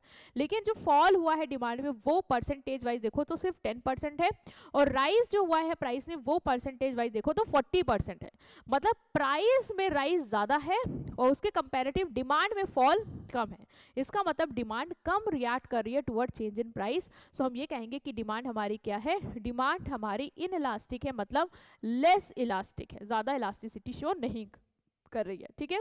तो ईडी हमारा क्या होगा इस केस में, ईडी हमारा लेस देन 1 होगा, ये दिमाग में सेट कर लो परफेक्टली। इनइलास्टिक केस में ईडी हमारा 0 था, और यहाँ पे हमारा परफेक्टली इन इलास्टिक के बाद हमने देखा इन इलास्टिक डिमांड या कहें लेस इलास्टिक डिमांड, तो वहां पे हमारा ईडी जो है वो लेस देन 1 आ रहा है, जो कि हमने कैलकुलेट भी किया 0.25 है ना, वो लेस देन क्या है 1 है, जो क्या शो कर रहा है कि चेंज इन प्राइस की वजह से चेंज इन डिमांड में फर्क कम है, ठीक है। परसेंटेज चेंज प्राइस में ज्यादा है और percentage change in quantity demand हमारा कम है। नेक्स्ट जो टाइप है वो है यूनिट इलास्टिक डिमांड। ये बताएगा कि परसेंटेज चेंज जो प्राइस में है उतना ही परसेंटेज चेंज डिमांड में, अगर प्राइस 10% से बढ़ रहा है तो डिमांड 10% से घट रही है, प्राइस अगर 10% से घट रहा है तो डिमांड हमारी 10% से बढ़ रही है, मतलब जो परसेंटेज चेंज प्राइस में आ रहा है वही परसेंटेज चेंज हमारा डिमांड में आ रहा है, इसलिए हम इसको नाम देंगे यूनिट इलास्टिक डिमांड। मतलब ईडी यहाँ पे हमारा क्या होगा, इज इक्वल टू 1 होगा। तो unit elastic demand refers to a situation where percentage change in quantity demand is exactly equal to percentage change in price, मतलब प्राइस में जो चेंज आ रहा है उतना ही चेंज हमारा क्वांटिटी डिमांड में आ रहा है। In other word demand change in the same proportion as price, मतलब जितने से डिमांड चेंज हो रही है उतने से प्राइस चेंज हो रहा है, ठीक है। प्राइस अगर जितने से बढ़ रहा है उतने से ही हमारा डिमांड में फर्क आ रहा है, दोनों चीज। Suppose the price of milk rise by 20%, as a result quantity demand of milk fall by 20%। मतलब मिल्क का प्राइस 20% से बढ़ रहा है और मिल्क की डिमांड जो है वो 20% से गिर रही है। तो यहाँ पे जो आप देख सकते हो कि जो परसेंटेज चेंज प्राइस में है 20% का, वही परसेंटेज चेंज हमारा क्वांटिटी डिमांड में 20%, मतलब इक्वल आएगा, ठीक है। यहाँ पे हमारा फॉर्मूला क्या होगा, percentage change in demand is equal to percentage change in price. Price elasticity of demand is equal to 1, और मैंने बताया था प्राइस इलास्टिसिटी ऑफ डिमांड हमारी यहाँ क्या होगी, 1 के इक्वल होगी। Doctor Marshall explain that when demand is unit elastic total expenditure remain the same. Mister Marshall ने क्या बोला था कि जब डिमांड क्या होती है, यूनिट इलास्टिक होती है, मतलब जितना परसेंटेज प्राइस में आ रहा है उतना ही परसेंटेज अगर डिमांड में आता है, तो यहाँ पे जो हमारा टोटल एक्सपेंडिचर होता है, ठीक है, वो क्या रहता है, वो सेम रहता है। Even when the price of commodity change total expenditure हमारा क्या होगा, सेम रहेगा। प्राइस, क्योंकि जितना प्राइस में चेंज आ रहा है उतना ही हमारा क्वांटिटी में चेंज आ रहा है। तो भी हम यहाँ पे देखेंगे, भी ग्राफिकली भी देखेंगे कि आप देखोगे कि हर उसमें आपका जो टोटल आएगा एक्सपेंडिचर, कितना खर्चा हो रहा है प्राइस इनटू क्वांटिटी हम निकालेंगे, वो हमारा हर उसमें सेम ही आएगा। क्योंकि अगर प्राइस 10 से बढ़ रहा है तो डिमांड उतने से ही गिर रही है, प्राइस उतने से गिर रहा है तो डिमांड उतने से ही बढ़ रही है। तो क्वांटिटी आप नंबर्स में देखोगे तो दोनों की सिमिलर ही चलेगी, ठीक है। अभी हम देखते हैं, तो ये याद रखना कि यहाँ पे हमारा जो percentage change in price is equal to percentage change in demand होता है, और यहाँ पे टोटल एक्सपेंडिचर हमारा क्या होता है, सेम आता है, ठीक है। ये सारी चीज़ें वही हैं, टोटल एक्सपेंडिचर कांस्टेंट आता है। डिमांड कर्व, हाँ डिमांड कर्व को याद रखना कि रेक्टेंगुलर हाइपरबोला था। आप देखोगे कि एक एक रेक्टेंगुलर जो है वो हमें फॉर्म करते हुए मिलेंगे, ठीक है। Case of unit elastic demand are very rare in real life. अच्छा, रियल लाइफ में ऐसा केस आपको नहीं दिखता होगा, आपने देखा होगा कि जितने से प्राइस बढ़ा उतने से ही आपने देखा होगा कि डिमांड गिर गई। तो ये सारे जो केसेस हैं वो रेयरली ही आपको देखने को मिलेंगे। अब देखो पहले क्या था, पहले प्राइस आपका 10 था तो आप कितनी क्वांटिटी डिमांड करते थे, 5, ठीक है। फिर प्राइस क्या हो गया आपका 5 हो गया और क्वांटिटी डिमांड आप कितनी करने लगे, 10। अगर यहाँ पे हम टोटल एक्सपेंडिचर देखें, ठीक है, टोटल एक्सपेंडिचर अगर हम देखें कि जब हमारा प्राइस 10 रुपए था और हम डिमांड 5 करते थे, मतलब 5 यूनिट खरीदते थे, तो 10 इंटू 5 करोगे, एक्सपेंडिचर का फॉर्मूला क्या, P इंटू क्यू, तो 10 इंटू 5 करोगे तो क्या आएगा, 50। टोटल एक्सपेंडिचर आपका कितना था तब, 50 था। फिर आप देखो आपकी सिचुएशन बदली, प्राइस जो है वो गिरा, 5 हो गया, और अब आप डिमांड कितनी करने लगे, 10 की। तो यहाँ पे आप कितना खर्चा कर रहे हो, total expenditure, that is P into Q, 5 into 10 हो जाएगा, मतलब फिर भी क्या आ रहा है, 50। इसीलिए बोला था कि टोटल एक्सपेंडिचर इस केस में आपका हमेशा क्या रहता है, सेम, क्योंकि जितने से उधर चेंज आ रहा है उतने से ही आप देखो रहे कि उधर आपको चेंज देखने को मिल रहा है, तो बैलेंस आउट हो जाता है, ठीक है। और ये जो हमारा कर्व बन के आएगा उसको हम नाम क्या देते हैं, रेक्टेंगुलर हाइपरबोला, ठीक है, रेक्टेंगुलर हाइपरबोला। तो T is equal to P into Q, price into quantity. तो आप किसी भी पॉइंट पे देखो, ए पॉइंट पे देखो, जब प्राइस 10 था, क्वांटिटी डिमांड 5 थी, तब भी हमारा टोटल एक्सपेंडिचर 50 आ रहा था, क्योंकि वो 10 था वो 5 थी। अब वो 5 हो गया वो 10 हो गए, तब भी हमारा क्या आएगा, 50 आएगा। तो टोटल एक्सपेंडिचर कांस्टेंट रहेगा और डिमांड कर्व जो ये बनेगा वो बनेगा रेक्टेंगुलर हाइपरबोला, ठीक है। तो ये था हमारा इसका ग्राफिकल रिप्रेजेंटेशन यूनिट इलास्टिक का। नेक्स्ट आता है हमारा इलास्टिक डिमांड। इलास्टिक डिमांड मतलब परसेंटेज जो आएगा हमारे अब डिमांड में वो क्या होगा, ज़्यादा होगा as compare to our percentage change in price. मतलब प्राइस में आप उतना बदलाव नहीं देखोगे, लेकिन आप देखोगे कि डिमांड में उसके टूवर्ड्स बहुत ज़्यादा रिएक्शन देखने को मिल जाएगा। तो demand is said to be elastic, demand अब यहाँ क्या है, इलास्टिक है।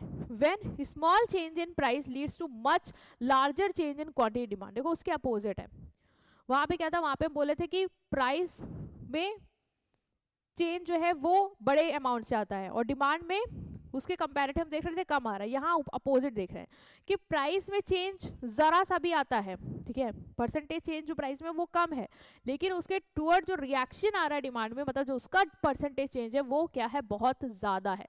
तो हम कहेंगे डिमांड क्या है, काफ़ी ज़्यादा इलास्टिक है, मतलब हाईली इलास्टिक है, यहाँ पे बहुत ज़्यादा रिएक्शन दे रही है प्राइस की ज़रा से भी चेंज होने से।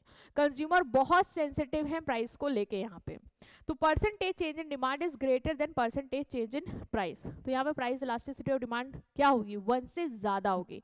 यहाँ पे जब आप कैलकुलेशन करोगे तो आप देखोगे कि आंसर आपका 1 से ज़्यादा आएगा। तो 1 से ज़्यादा क्या शो कर रहा है कि जो डिमांड है वो इलास्टिक ज़्यादा है, इलास्टिसिटी ऑफ डिमांड ज़्यादा है, मतलब ज़रा सा भी प्राइस में थोड़ा सा भी चेंज आता है तो डिमांड बहुत ज़्यादा अमाउंट से बढ़ती या घटती है, ठीक है। यूजुअली आपको किस केस में मिलेगी, luxury good, jewellery, expensive precious clothes या गुड्स विथ मैनी सब्स्टिट्यूट। मतलब जैसे जो लग्जरी आइटम है, ठीक है, तो इनमें लोगों को क्या नेसेसिटी तो है नहीं कि प्राइस बढ़ गया, ठीक है, ज़रा सा भी बढ़ गया तो फ़र्क नहीं पड़ता, लेना तो पड़ेगा, ऐसा तो केस है नहीं। अगर आपको लग रहा है ज़रा सा भी प्राइस बढ़ रहा है और आपको नहीं लग रहा है अफोर्डेबल, आप हट सकते हो वहाँ से, क्योंकि नेसेसिटी तो है नहीं, तो आप उसकी डिमांड कम कर दोगे, जब नॉर्मल होगा तब हम खरीद लेंगे, है ना। और गुड्स विथ मैनी सब्स्टिट्यूट, जैसे टी है, टी का आपको लग रहा है प्राइस बढ़ रहा है तो हम कॉफ़ी पे स्विच कर जाएंगे, तो हम उसकी डिमांड गिरा देंगे। ज़रा सा भी प्राइस हमें लगता है टी का बढ़ रहा है, हमें लगता है कॉफ़ी अफोर्डेबल ज़्यादा है हमारे लिए, हम उस पर स्विच करेंगे। तो यहाँ पे आप देखोगे कंज्यूमर बहुत सेंसिटिव है, मतलब ज़रा सा भी प्राइस आता है उनके पास इतने ऑल्टरनेटिव हैं या उनके लिए वो इतना गुड इंपॉर्टेंट नहीं है कि वो उसकी डिमांड वहाँ पे स्टॉप कर सकते हैं। तो परसेंटेज चेंज आपको प्राइस में क्या दिखेगा, कम दिखेगा, लेकिन उसके कंपैरेटिव डिमांड में चेंज यहाँ ज़्यादा दिखता है। इसीलिए हम बोलते हैं डिमांड क्या है, हाईली इलास्टिक है, मतलब बहुत ज़्यादा रिस्पॉन्सिव है टुवर्ड चेंज इन प्राइस। देखो यहाँ पे अगर हम डिमांड शेड्यूल देखें तो प्राइस हमारा क्या था 10, तो हम कितनी क्वांटिटी खरीदते थे 1000, प्राइस क्या हो गया 11 हो गया, मतलब 1 रुपए से प्राइस बढ़ा और देखो क्वांटिटी डिमांड 600 पे आ गई, मतलब 400 यूनिट से लोगों ने डिमांड अपनी हटा दी। तो अब यहाँ देख पा रहे हो साफ साफ कि प्राइस राइस सिर्फ 10 से 11 पे हुआ है, लेकिन क्वांटिटी डिमांड बहुत ही तेजी से 1000 यूनिट से 600 यूनिट पे फॉल कर गई है। तो यहाँ पे आप देख रहे हो कि प्राइस का राइस स्लो है, मतलब बहुत ही कम चेंज है हमारे प्राइस में, लेकिन क्वांटिटी डिमांड का उसके कंपैरेटिव चेंज बहुत ज़्यादा देखने को हमें यहाँ पे क्या मिल रहा है, ठीक है। तो यहाँ पे हम क्या बोलेंगे, डिमांड हमारी क्या है, हाईली इलास्टिक है, मतलब बहुत ज़्यादा रिएक्टिव है टुवर्ड चेंज इन प्राइस। आप अगर इसको ग्राफिकली प्लॉट करो तो देखो 10 से 11 पे आए हैं हम, मतलब प्राइस जो है वो आपका सिर्फ 1 रुपया बढ़ा, 10 से 11 पे 10%, और क्वांटिटी डिमांड आपकी कितने से फॉल हो गई, पहले 1000 यूनिट लेते थे, आप सिर्फ 600 यूनिट ले रहे हैं, मतलब हमारा 40% से हमारी क्वांटिटी डिमांड क्या हो गई, गिर गई है, ठीक है। इसको अगर आप कैलकुलेट भी करो, percentage change in Q, percentage change in quantity demand upon percentage change in price, तो आप देखोगे कि हमारा जो परसेंटेज चेंज हमारी डिमांड में आ रहा है वो आ रहा है 40%, और परसेंटेज चेंज जो हमारा प्राइस में आ रहा है वो आ रहा है हमारा 10%, जो ये शो कर रहा है कि हमारी इलास्टिसिटी ऑफ डिमांड क्या है, 1 है, 1 से ग्रेटर है, ठीक है, इज ग्रेटर देन 1। अगर आप इसका कैलकुलेशन करते हो तो आप देखोगे कि आंसर आपका 1 से ज़्यादा आएगा, जो ये शो करता है कि इलास्टिसिटी ऑफ डिमांड क्या है हमारी, ग्रेटर है 1 से, मतलब कि वो हाईली इलास्टिक डिमांड है, मतलब डिमांड काफ़ी ज़्यादा रिएक्टिव है toward a small change in price. Next जो है हमारा वो है perfectly elastic demand. Perfectly elastic demand जो है वो हमारा बिल्कुल परफेक्टली इन इलास्टिक वाला जो केस देखा था वहीं से ही है, मतलब ये भी एकदम एक्सट्रीम केस है हमारा इलास्टिसिटी ऑफ डिमांड का। इसमें क्या होता है, यहाँ पे वहाँ पे हमने क्या देखा था कि क्वांटिटी डिमांड हमारी फिक्स थी, मतलब वो एकदम टच से मस नहीं हो रही थी, प्राइस में चाहे जितना भी बदलाव आ रहा था। यहाँ पे हम देखेंगे कि प्राइस हमारा कांस्टेंट रहेगा, मतलब प्राइस टच से मस नहीं होगा, लेकिन क्वांटिटी डिमांड हमारी चेंज होगी, ठीक है। तो if the price rise even slightly quantity demand falls to zero, मतलब यहाँ पे जो आप देखोगे कि कस्टमर बहुत ही ज़्यादा सेंसिटिव होते हैं, ठीक है, बहुत ज़्यादा सेंसिटिव होते हैं, मतलब उनका कहना ये होता है कि अगर प्राइस ये है, मतलब अगर जो प्राइस आपने फिक्स करके रखा, मान लो 10 रुपये, तो 10 रुपये में तो हम कितनी भी क्वांटिटी ले सकते हैं, मतलब सब अपने अपने हिसाब से जितनी बनाए क्वांटिटी लेंगे उसी प्राइस पे। लेकिन वो कहते हैं अगर आपने प्राइस ज़रा सा भी बढ़ाया, ठीक है, इवन स्लाइटली, मतलब 10 से आप 10.05 पे भी आ गए, ठीक है, 50 पैसे भी बढ़ा दिए मान लो, तो हम कुछ नहीं खरीदेंगे, मतलब हमारी डिमांड एकदम जीरो हो जाएगी आपके लिए। अगर प्राइस आपने गिरा दिया स्लाइटली, वो तो हो गया इंक्रीज करा, तो वो लेंगे ही नहीं, और अगर मैंने गिरा दिया जरा सा भी, मतलब 10 से मैं मान लो 9.99 आ गई, ठीक है, तो उनका कहना है कि हम फिर अनलिमिटेड लेने को तैयार है, मतलब जितना ज्यादा मिल जाए हम उतना लेने को तैयार है, तो वेरी वेरी लार्ज, वो वाला केस आ जाएगा, ठीक है। इसीलिए हम ये कहते हैं कंज्यूमर बहुत ही सेंसिटिव होते हैं toward the price change in case. आपको लगता है क्या कि ऐसा रियल लाइफ में एग्जिस्ट करता होगा कि अगर जरा सा भी पॉइंट से भी या गिरता है तो आप मना करते हो कि हम नहीं लेंगे, या फिर पॉइंट से भी आप देखते हो कि मतलब बढ़ता है तो अगर पॉइंट से भी बढ़ता है तो आप कहते हो कि हम नहीं लेंगे, और अगर पॉइंट से भी गिरता है तो आप कहते हो कि हाँ हम बहुत ज़्यादा ले लेंगे, इतना ज़्यादा कि जितना सीमा ना हो। ऐसा तो रियल केस है नहीं, इसीलिए ये इमेजिनरी सिचुएशन है, ऐसा रियल लाइफ में एग्जिस्ट नहीं करता है। बट ये केस है कि परफेक्टली इलास्टिक डिमांड वो डिमांड होती है जहाँ पे कस्टमर बहुत ज़्यादा सेंसिटिव होते हैं, एकदम स्लाइट चेंज भी प्राइस में अगर आता है तो वो एकदम डिमांड को लेके रिएक्ट करना शुरू कर जाते हैं। क्वांटिटी डिमांड इसलिए कहेंगे इंडिपेंडेंट है प्राइस पे, क्योंकि प्राइस फिक्स है, उस फिक्स प्राइस पे वो कितनी भी क्वांटिटी लेने को तैयार है। लेकिन प्राइस अगर जरा सा भी हमारा बढ़ता है तो वो डिमांड जीरो करने को तैयार हो, जरा सा भी घटता है तो वो अनलिमिटेड लेने को तैयार है। ठीक है, इसलिए हम कहेंगे प्राइस हमारा फिक्स रहेगा, क्वांटिटी डिमांड उस पर डिपेंड नहीं करेगी। Price is given and fix in the market, market में प्राइस फिक्स रहता है, मार्केट में जो सप्लायर्स होते हैं वो इस केस में प्राइस फिक्स रखते हैं, किसी कोई भी नीचे ऊपर नहीं जाएगा। ठीक है, इलास्टिसिटी ऑफ डिमांड यहाँ पे इन्फिनाइट आपको देखने को मिलेगी, क्योंकि प्राइस फिक्स है, और क्वांटिटी डिमांड जो है वो हमारा पैरेलल टू हमारा एक्स एक्सिस बनेगा, क्योंकि डिमांड तो उस प्राइस पे कितनी भी हो सकती है। तो हम देखेंगे कि ये हमारा इलास्टिसिटी ऑफ डिमांड हमारा इन्फिनिट है। The demand curve is perfectly horizontal, demand curve यहाँ कैसे बनेगा, horizontal parallel to x axis. ठीक है, तो ऐसी सिचुएशन है जहाँ पे नेग्लिजिबल भी चेंज आता है प्राइस में तो डिमांड में लोग बहुत ही ज़्यादा रिएक्शन शो करने को रहते हैं तैयार। रियल लाइफ में ये एग्जिस्ट नहीं करता है, सिर्फ थ्योरेटिकल कॉन्सेप्ट है, क्योंकि आपको पता है कि ज़रा सा भी पॉइंट से भी अगर ऊपर नीचे होगा तो आप लोग इतना रिएक्शन नहीं दोगे, है ना। तो आपको पता होना चाहिए यहाँ पे इलास्टिसिटी ऑफ डिमांड कितनी होगी, वो होगी इन्फिनाइट। और अगर हम बात करें कि हमारा कर्व कैसा बनेगा, तो आप याद रखना कि ये जो हमारा इलास्टिसिटी डिमांड कर्व बन के आएगा वो पैरेलल होगा टू आर एक्स एक्सिस। ठीक है, हॉरिजॉन्टल स्ट्रेट लाइन होगी पैरेलल टू एक्स एक्सिस। ठीक है, वहाँ पे क्या बन रही थी, अगर हम बात करें परफेक्टली इन इलास्टिक वाले केस में, तो वहाँ पे वर्टिकल बन रही थी पैरेलल टू वाई एक्सिस, क्योंकि प्राइस हमारा बदल रहा था लेकिन डिमांड हमारी कांस्टेंट थी। ठीक है, अब ये टेबल है जो आपको समराइज करती है हमने जितनी भी इलास्टिसिटी ऑफ डिमांड पढ़ी। हमने स्टार्टिंग में सबसे पहले कौन सी पढ़ी थी, हमने स्टार्टिंग में सबसे पहले पढ़ी थी प्राइस इन इलास्टिक, है ना। Okay, so one by one करके हम इसको कवर करते हैं। देखो, अगर ईडी हमारा, ईडी हम किधर से आए, हम ईडी अगर हम बात करें, ईडी हमारा जीरो था, तो जीरो कहाँ पे था, जीरो था परफेक्टली इन इलास्टिक पे, जो हमने पहली सिचुएशन देखी थी। वहां पे हमने देखा था कि क्वांटिटी डिमांड में कोई चेंज नहीं आ रहा था डिस्पाइट ऑफ प्राइस। देखा था ना, प्राइस हमारा 50 60 70 हो गया, लेकिन क्वांटिटी डिमांड हमारी क्या थी, फिक्स थी, 4 थी। तो मतलब क्वांटिटी डिमांड में कोई चेंज नहीं आ रहा था, बल्कि प्राइस में चेंज आ रहा था तब भी। तो वहां पे कर्व कैसा बना था, vertical to our Y axis. तो ये था हमारा परफेक्टली इन इलास्टिक, मतलब डिमांड अगर आप देखो तो बिल्कुल क्या है, इन इलास्टिक है, बिल्कुल भी रिएक्शन शो नहीं कर रही है। इसके बाद हमने देखा कि लेस देन और मोर देन। ठीक है, इसके बाद हम आएंगे लेस देन 1। ठीक है, जीरो के बाद less than 1, that is ED is less than 1, जो कि थी इन इलास्टिक। इसमें क्या था, percentage change in quantity demand comparatively less than था परसेंटेज चेंज इन प्राइस। मतलब ये हम बोल रहे हैं इन इलास्टिक है, मतलब लेस इलास्टिक है। लेस इलास्टिक का सेंस था कि डिमांड में चेंज कम आ रहा है लेकिन प्राइस में ज़्यादा आ रहा है। तो परसेंटेज चेंज जो है वो क्वांटिटी डिमांड से कम था as compare to our price, price ज़्यादा से बदल रहा है और क्वांटिटी डिमांड उसके कंपैरेटिव कम से। तो यहाँ पे जो हमारा ग्राफ बन रहा था वो स्टीपर, ठीक है, आप देख रहे हो तो इधर छटा हुआ बन रहा था। इसके बाद हमारा था ED इज इक्वल टू 1 मतलब यूनिट इलास्टिक, जहाँ पे हम कह रहे थे कि परसेंटेज चेंज जो हमारा क्वांटिटी डिमांड में आ रहा है वो हमारे परसेंटेज चेंज इन प्राइस के इक्वल है। ठीक है, जहाँ पे रेक्टेंगुलर हाइपरबोला वाली सिचुएशन पड़ी थी। उसके बाद हमने कौन सा पढ़ा, उसके बाद हमने पढ़ा ED इज मोर देन 1। ठीक है, ये वाला रिपीटेड है, ED इज मोर देन 1, जो कि था इलास्टिक का केस। मतलब यहाँ पे डिमांड क्या है, इलास्टिक है। ठीक है, मतलब जो परसेंटेज चेंज आ रहा है डिमांड में वो ज्यादा as comparative to percentage change in price. तो वहां पे हमें कर्व कैसा देखने को मिला, फ्लैटर। उसके बाद हमारा क्या था, ED डेट इज इन्फिनिट, जिसमें हमने देखा कि डिमांड क्या है, बहुत ज्यादा इलास्टिक है। ठीक है, वहां पे हमने देखा कि जब वो परफेक्टली इलास्टिक है तो कोई भी जरा सा भी चेंज अगर प्राइस में आता है तो डिमांड बहुत ही ज्यादा से रिएक्शन करेगी। मतलब अगर बढ़ गया प्राइस जरा से भी तो डिमांड बहुत तेजी से जीरो पे गिरेगी, और अगर गिर गया तो इन्फिनिट बढ़ जाएगी। तो वहां पे हमने देखा कि इन्फिनिट चेंज क्वांटिटी डिमांड में है due to insignificant change in price. मतलब प्राइस में इतना भी सिग्निफिकेंट चेंज नहीं आ रहा है, बहुत बड़ा चेंज आ रहा हो या कुछ नॉलेज, मतलब कुछ आ रहा हो कि हाँ बहुत इंपॉर्टेंट चेंज है, मतलब बहुत ही निग्लिजिबल चेंज था तब भी इतना ज़्यादा रिएक्शन था।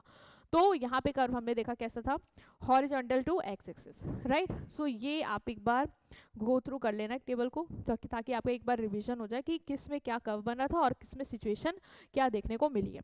तो परफेक्टली इन इलास्टिक, फिर इन इलास्टिक, फिर यूनिट इलास्टिक, फिर elastic and then perfectly elastic demand, ठीक है, ओके। नेक्स्ट आते हैं कि कौन कौन से फैक्टर्स हैं जो हमारे प्राइस इलास्टिसिटी ऑफ डिमांड को अफेक्ट करते हैं। प्राइस इलास्टिसिटी ऑफ डिमांड को हमारे काफ़ी फैक्टर्स अफेक्ट करते हैं। मतलब ये जो इलास्टिसिटी आ रही है कि प्राइस के ज़रा सा बदलने में डिमांड में चेंज आ रहा है या नहीं आ रहा है या जो भी है, ये क्यों हो रहा है, ठीक है। प्राइस इलास्टिसिटी ऑफ डिमांड को कौन कौन से फैक्टर अफेक्ट करते हैं। Price elasticity of demand is not same for all goods, ये हम देख के आए हैं। It depend upon several factor, बहुत सारे फैक्टर्स पे डिपेंड करती है कि मतलब ये जो सेंसिटिवनेस है कस्टमर की toward the change in price demand को लेके, वो बहुत सारे फैक्टर्स पे अफेक्ट करता है। पहला है नेचर ऑफ कमोडिटी, जैसे जो नेसेसरीज है लाइफ की, जैसे फूड ग्रेन्स हो गया, मेडिसिन हो गया, ये नेसेसिटीज आपको लेनी ही लेनी पड़ेगी, है ना। तो जनरली आपने इसमें क्या देखा था, डिमांड कैसी थी, इन इलास्टिक, क्योंकि ज़्यादा चेंज नहीं आ रहा था। वहाँ वाली सिचुएशन में जाओ जहाँ हमने देखा था कि प्राइस में चेंज हो रहा है, बड़ा भी चेंज हो रहा है, लेकिन डिमांड हमारी उतनी चेंज नहीं शो कर रही है ना। 40 और 10% वाला केस अगर आपको याद हो कि 40% हमने देखा था कि हमारा प्राइस बढ़ गया, लेकिन डिमांड हमारी सिर्फ 10% ही गिरी। तो वो क्यों हो रहा है, क्योंकि वो नेसेसरीज ऑफ लाइफ है। तो फैक्टर्स हमारा मतलब कमोडिटी का नेचर क्या है, ये भी बताता है कि हमारी जो डिमांड की इलास्टिसिटी वो कैसी होगी, इन इलास्टिक हो या इलास्टिक होगा। तो अगर नेसेसिटी का केस है, ठीक है, जिसको मतलब आपको लेना ही लेना पड़ेगा, तो वहाँ पे आप डिमांड करोगे ही करोगे, चाहे जितना भी प्राइस में चेंज आए। तो वहाँ पे डिमांड हम देखेंगे इन इलास्टिक, मतलब ज़्यादा इलास्टिसिटी वो शो नहीं करती है। Consumer by almost the same quantity even if the price rise और फॉल, क्योंकि आपको अपने कंजम्पशन के लिए, नेसेसिटी लाइफ के लिए वो चाहिए ही होगा।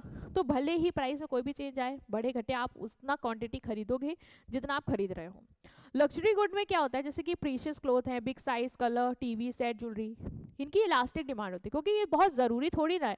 अगर आपको लग रहा है प्राइस बढ़ गया, आप डिमांड पोस्टपोन कर दो, बाद में ले लेंगे, है ना। आप देखते हो मोस्टली आपके यहाँ होता भी होगा, बहुत बड़ी टीवी लेनी है, बहुत रेट अगर आप देखते हो मार्केट में बढ़ गया, तो क्या आप लेने चले जाते हो, नहीं जाते हो ना, स्विच करोगे। तो यहाँ पे आप अवॉइड करते हो कि नहीं बाय करना है। तो यहाँ पे डिमांड क्या होती है, यहाँ पे डिमांड आपकी इलास्टिक होती है, ठीक है। तो नेचर क्या है कमोडिटी का, ये भी बताएगा कि डिमांड इलास्टिक होगी कि इनइलास्टिक होगी। दूसरा है availability of substitute, substitute available है या नहीं। अगर आपके गुड्स के क्लोज सब्स्टिट्यूट अवेलेबल है, मतलब जैसे कॉफ़ी है उसके सब्स्टिट्यूट टी अवेलेबल है, तो अगर आपको लगता है कॉफ़ी का प्राइस बढ़ गया, तो ज़रूरी थोड़ी ना आप टी खरीदो, आप स्विच कर जाओ। तो यहाँ पे डिमांड क्या होगी, इलास्टिक होगी, है ना। यहाँ पे डिमांड रिजिड नहीं है, प्राइस में अगर बदलाव आ रहा है तो डिमांड क्या कर रही है, अपने आप को चेंज कर दे रही है, ठीक है, आप बदल सकते हो। तो इलास्टिक है क्योंकि आपके पास सब्स्टिट्यूट अवेलेबल है, उसकी जगह आप कुछ और यूज़ कर सकते हो। तो उसका प्राइस अगर आपको लग रहा है बहुत तेज़ी से बढ़ा या चेंज आया है या निग्लिजिबल भी चेंज आया है, तो आप दूसरे पे स्विच कर जाओगे, ठीक है। If the price of Coca Cola rise, customer may switch to Pepsi, Thums Up and demand for Coca Cola will fall. Conversely if the price of Coca Cola fall, it demand will increase. अगर उसका price गिर गया तो of course demand increase हो, क्योंकि लोग दूसरे से इस पे स्विच करने आ जाएंगे। तो सब्स्टिट्यूट कितने अवेलेबल है ये भी बताएगा कि डिमांड इलास्टिक होगी कि इलास्टिक होगी। तो जिनके सब्स्टिट्यूट अवेलेबल होते हैं मोस्टली आप देखोगे कि डिमांड क्या है, आपको इलास्टिक ही देखने को मिलेगी। अगर सब्स्टिट्यूट अवेलेबल नहीं है तो कंपल्सरी आपको वही खरीदना पड़ेगा, तो उस केस में डिमांड आपकी इलास्टिक नहीं होगी। दूसरा है नंबर ऑफ यूजेस, जो आप कमोडिटी है उसके कितने यूजेस हैं ये भी डिटरमाइन करता है कि उसकी जो डिमांड है वो इलास्टिक होगी या इनइलास्टिक होगी। The elasticity of demand for a commodity depend on the number of uses it can be put to. जितने ज़्यादा यूजेस उतनी इलास्टिक डिमांड, जितने कम यूजेस उतनी ज़्यादा इनइलास्टिक डिमांड। मतलब क्या, मतलब अगर कमोडिटी को आप बहुत सारे पर्पस के लिए यूज़ कर सकते हो, जैसे मिल्क है, ठीक है, मिल्क से आप चीज़ बना सकते हो, कर्ड बना सकते हो, स्वीट बना सकते हो, ठीक है, बहुत सारे यूजेस में आप उसको पुट कर सकते हो। अ change in price will cause a large change in quantity demand. तो इस केस में इसकी डिमांड क्या होगी, इसकी डिमांड इलास्टिक होगी, क्योंकि हमें लगता है कि अगर मिल्क का प्राइस बढ़ रहा है और उससे हम बहुत सारी चीज़ें बना रहे हैं, तो हम कोशिश करेंगे कि हम कम चीज़ें बनाएं, ठीक है, स्वीट्स की, कर्ड, ये सब मत बनाएं, मिल्क को सिर्फ थोड़ा बहुत सिर्फ टी की कंजम्पशन के लिए रखें। तो हम उसकी डिमांड, जैसे मान लो पहले हमें जब सब कुछ बनाना रहता था तो हम मिल्क 5 लीटर खरीदते थे, अब हमें लगा मिल्क का प्राइस बढ़ गया, तो हमारे जो ऑल्टरनेटिव यूजेस थे हम उनको कम करेंगे, हम स्वीट्स नहीं बनाएंगे, हम कर्ड में नहीं यूज़ करेंगे, नहीं करना हमें वो सब, हम नहीं बनाएंगे कर्ड। तो उस केस में क्या होगा कि हम अब क्या कर रहे हैं, उसके ऑल्टरनेटिव यूजेस कम कर रहे हैं। तो हम 5 लीटर की जगह आप कितनी डिमांड करेंगे, अब हम कहेंगे कि हमें सिर्फ 1 लीटर में काम हो जाएगा। तो उसकी डिमांड क्या होती है, इलास्टिक होती है। लेकिन अगर आप मल्टीपल यूजेस में नहीं रख सकते, उसका सिंगल ही यूज़ है, तो फिर आपको जितनी क्वांटिटी आप ले रहे हो उसको आपको लेना ही पड़ेगा। तो वहाँ पे डिमांड इनइलास्टिक होगी comparative to this case. Possibility of postponement, next factor है आपका पॉसिबिलिटी ऑफ पोस्टपोनमेंट। अगर आप पोस्टपोन कर सकते हो, ठीक है, जो भी आपकी ज़रूरत है उसको अगर आप पोस्टपोन कर सकते हो, आपको लग रहा प्राइस बढ़ गया और हम ये जो नीड है मेरी उसको पोस्टपोन कर सकते हैं, तो वहाँ पे डिमांड आपकी क्या होगी, इलास्टिक होगी। ठीक है, क्योंकि परसेंटेज चेंज जो आया प्राइस के उसकी वजह से आपने अपनी डिमांड गिरा दी, क्योंकि आप उसको डिले कर सकते हो। लेकिन पोस्टपोन नहीं कर सकते हो तो फिर क्या होगा, तो फिर आपको खरीदना पड़ेगा। ठीक है, इनइलास्टिक हो जाएगी। If a consumer can delay the purchase of good when price rise, तो डिमांड क्या बन जाती है, इलास्टिक। अगर आपको लग रहा है प्राइस बढ़ गया, फ्रिज का आपको लेना था और रेफ्रिजरेटर लेना था मान लो, ठीक है, उसका प्राइस आपको लग रहा है बढ़ गया, तो अब आप क्या करोगे, आप सोचोगे बाद में ले लेंगे जब डिमांड उसकी हमें कम दिखेगी। तो यहाँ पर डिमांड क्या हो रही है, प्राइस के बढ़ने से डिक्रीज हो रही है, फॉल हो रही है, तो डिमांड क्या इलास्टिक है। बट अगर आप नहीं कर सकते हो पोस्टपोन, आपको लेना ही पड़ेगा, वो टाइम की ही डिमांड है, उसी टाइम पे आपको चाहिए वो चीज़, तो फिर उसकी डिमांड इनइलास्टिक, क्योंकि वो प्राइस की वजह से अफेक्ट नहीं हो रही है। ठीक है, goods like VCR, television, refrigerator, car can be postponed if their price rise. People wait and delay buying them. Hence, इनकी डिमांड क्या है, इलास्टिक होती है। लेकिन मेडिसिन है, सॉल्ट है, अब वो तो आपको चाहिए ही ना, उसके आप कहाँ से पोस्टपोन कर लोगे कि आज नमक डाल के खाना नहीं बनाओगे, या फिर आज दवा नहीं खाओगे, आज बीमार होगे और आने वाले समय पे खा लेंगे, ऐसा तो नहीं होगा ना, वो आप पोस्टपोन नहीं कर सकते। तो उस केस में उसकी डिमांड क्या होगी, इनइलास्टिक होगी। तो पोस्टपोन हो सकता है, नहीं हो सकता है, इस पर भी हमारी इलास्टिसिटी ऑफ डिमांड इफेक्ट करेगी। Next is proportion of total expenditure, जो एक्सपेंडिचर आप कर रहे हो, ठीक है, उसका पोर्शन कितना है, उस पर भी डिपेंड करेगी हमारी elasticity of demand. Price elasticity of demand depend on the proportion of the income that a consumer spend on a commodity. अगर आप किसी कमोडिटी में बहुत ही छोटा पोर्शन अपनी इनकम का स्पेंड करते हो, जैसे मैचेस हो गया, इन सब में बहुत ही छोटा पोर्शन आपका इनकम का लगता है, 1-2 रुपये 10 रुपये ऐसा, तो आप उस केस में क्या करोगे, उसकी डिमांड प्राइस बढ़ भी रही तब भी कर लोगे, क्योंकि थोड़ा ही अमाउंट जा रहा है तो आपको उतना इफेक्ट नहीं आएगा आपकी उसमें। ठीक है, लेकिन अगर कंज्यूमर लार्ज पार्ट स्पेंड करता है अपनी इनकम का गुड्स पे, जैसे क्लोथ हो गया, हाउस रेंट हो गया, उसमें अपना ज़्यादा खर्चा आपका जा रहा है, तो वहाँ पे आप क्या करोगे, वहाँ पे आप थोड़ा सेंसिटिव रहोगे। वहाँ पे अगर प्राइस बढ़ता है तो फिर या तो आप कोशिश करोगे कि हम वो चीज़ ना कंज्यूम करें, है ना, उसकी डिमांड हटा दोगे, गिरा दोगे। जैसे कि अगर आपको लग रहा है क्लोथ्स है, मनी मिल्क है, उसमें ज़्यादा लीटर ले रहे हो आप, उसका प्राइस बढ़ गया तो आप कम करोगे कंजम्पशन। या फिर क्लोथ्स हैं, आपको लग रहा है कि बहुत ज़्यादा महंगे महंगे खरीद रहे हो, उसकी डिमांड मतलब प्राइस बढ़ गया है, तो उसकी डिमांड बंद कर दोगे। तो यहाँ पर डिमांड आपकी क्या होगी, इलास्टिक होगी, क्योंकि चेंज होगी विद चेंज इन प्राइस। लेकिन स्मॉल पोर्शन है तो लोग उतना फ़र्क नहीं पड़ता, 10 रुपये 20 रुपये वो खर्च कर रहे थे, तो अगर वो 10 से 2 रुपये बढ़ गया, 12 भी हो गया, तो वो ले लेंगे। ठीक है, तो वहाँ पे डिमांड उनकी इनइलास्टिक देखने को मिलेगी। दूसरा है हैबिट। हैबिट मतलब आपकी आदत, आपकी आदत भी इफेक्ट करती है। जैसे बहुत लोग होते हैं उनको लत होती है सिगरेट की, ये सब की, तो वहाँ पे अगर उसका प्राइस आप देखते हो कि बढ़ता भी है ना, तो भी वो खरीदते हैं, उनको कोई फर्क नहीं पड़ता। ठीक है, अगर आपको किसी चीज़ की हैबिट है तो आप लोगे भले ही उसका कितना भी प्राइस बढ़ जाए, तो वहाँ पे डिमांड आपकी इनइलास्टिक ही रहने वाली है।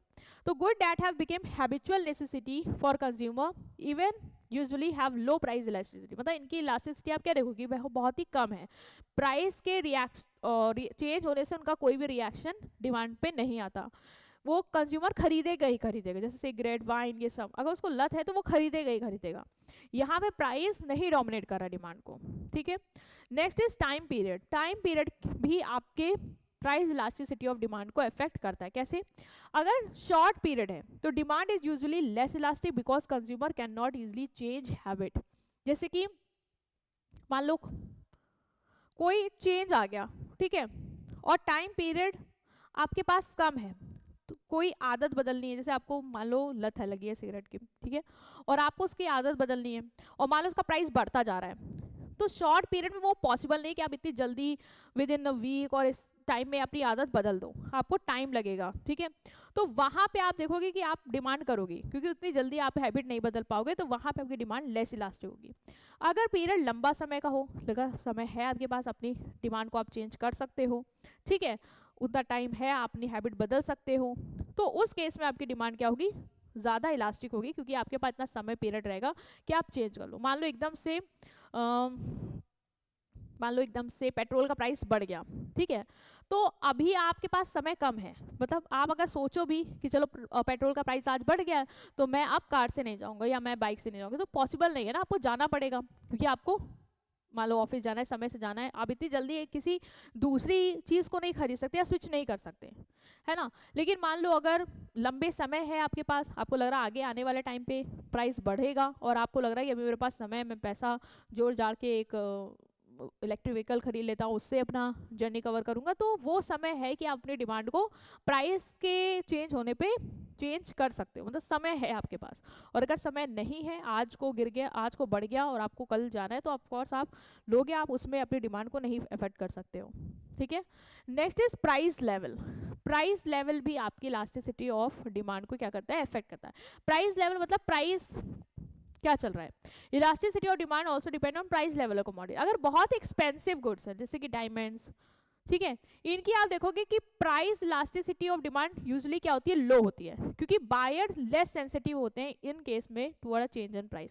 जैसे आपको पता है महंगे चीज़ है डायमंड, ज़्यादा से ज़्यादा अगर उसका प्राइस बढ़ भी गया, मान लो अभी 1 लाख का था, कल को वो 1,03,000 का हो गया, तो भी लोग खरीदते हैं, क्योंकि उनको इतना ज़्यादा फर्क नहीं पड़ता, उन्हें पता है यार महंगा आइटम है, अगर थोड़ा बहुत ऊपर नीचे होता भी है तो हम खरीद लेंगे, कोई दिक्कत नहीं है।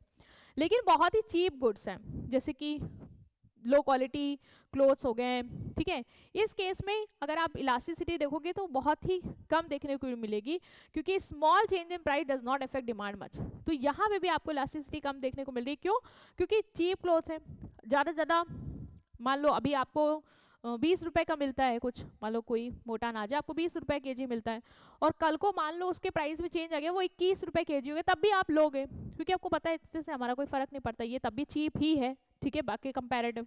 तो उसके में भी आप देखोगे इलास्टिसिटी लो है। लेकिन अगर मिडिल प्राइस गुड्स है, ठीक है, जिनके प्राइस क्या है, मिडिल में, ना मतलब ज़्यादा ना ज़्यादा कम, तो उस केस में आप देखोगे कि जनरली प्राइस इलास्टिसिटी क्या होगी, मेरी ज़्यादा होगी, क्योंकि कंज्यूमर यहाँ पे केयरफुल होते हैं, ठीक है, ऐसे क्लोथ्स हो गया और खाने पीने का सामान होगा, तो यहाँ पे थोड़ा उनकी सेंसिटिविटी आपको दिखेगी, कि ज़रा सा भी प्राइस में अगर थोड़ा बहुत ऊपर नीचे होता है तो वो सब्सिट्यूट ढूंढना या थोड़े टाइम के लिए डिमांड कम करना कर देते हैं, क्योंकि बहुत महंगा है तो आपको पता है ज़्यादा से ज़्यादा और महंगा हो तो कोई फ़र्क नहीं पड़ता, बहुत सस्ता है तो थोड़ा बहुत भी फ़र्क आ गया तो कोई फ़र्क नहीं पड़ता। लेकिन अगर मिडिल में है, मतलब ज़्यादा ना महंगा है ना ज़्यादा सस्ता है, मतलब हाँ ठीक ठाक रेट है, तो उस केस में कस्टमर अपनी सेंसिटिवनेस शो करेगा। Next is joint demand. Joint demand also affect price elasticity of demand. Joint demand मतलब क्या, मतलब एक गुड्स के साथ अगर आप दूसरे गुड्स की डिमांड करते हो, जैसे कार के साथ पेट्रोल, तो एक का भी अगर कुछ फर्क आएगा तो दूसरे की भी आप देखोगे डिमांड में फर्क देखने को मिलेगा।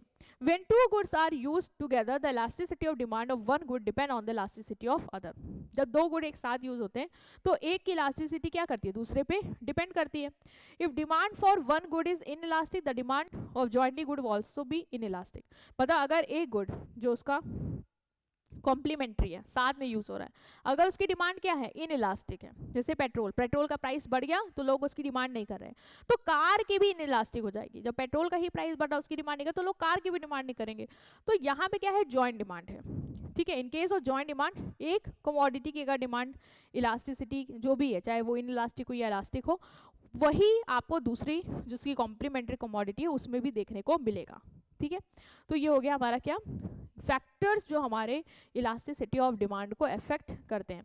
तो इसमें आपको जितने भी फैक्टर्स हैं सब एक एक बार रीड करने हैं। That is nature of commodity, availability of substitute, ठीक है, नंबर ऑफ यूजर्स, कितने यूजर्स पे रख सकते हैं उसको, पॉसिबिलिटी पोस्टपोन कर सकते हैं कि नहीं कर सकते हैं, टोटल एक्सपेंडिचर का पोर्शन कितना खर्च हो रहा है वो भी हमें बताएगा क्या है इलास्टिसिटी, कितनी डिमांड करेंगे नहीं करेंगे, जो भी है, हैबिट्स हो गई, टाइम पीरियड्स हो गया, ठीक है, प्राइस लेवल हो गया, and last was your joint demand, जिसकी एक गुड की डिमांड क्या है दूसरे गुड्स की डिमांड पे डिपेंड करती है। ठीक, नेक्स्ट आता है इलास्टिसिटी ऑफ डिमांड के टाइप्स। अभी तक हमने क्या देखा था, प्राइस इलास्टिसिटी ऑफ डिमांड देखा था और प्राइस इलास्टिसिटी ऑफ डिमांड के टाइप्स देखे थे, जो भी आपने पढ़ा अभी तक, unit elastic, in elastic and all, ये सब प्राइस इलास्टिसिटी ऑफ डिमांड के टाइप्स हैं।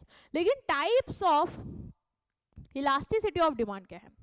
तो types of elasticity of demand हमारे 3 टाइप के होते हैं। पहला हमने जो अभी तक पढ़ लिया है वो था हमारा प्राइस इलास्टिसिटी ऑफ डिमांड, जहां हमने देख लिया कि डिमांड का क्या रिस्पॉन्स है टुवर्ड प्राइस, कि प्राइस के बढ़ने घटने से डिमांड कितना रिएक्ट करती है।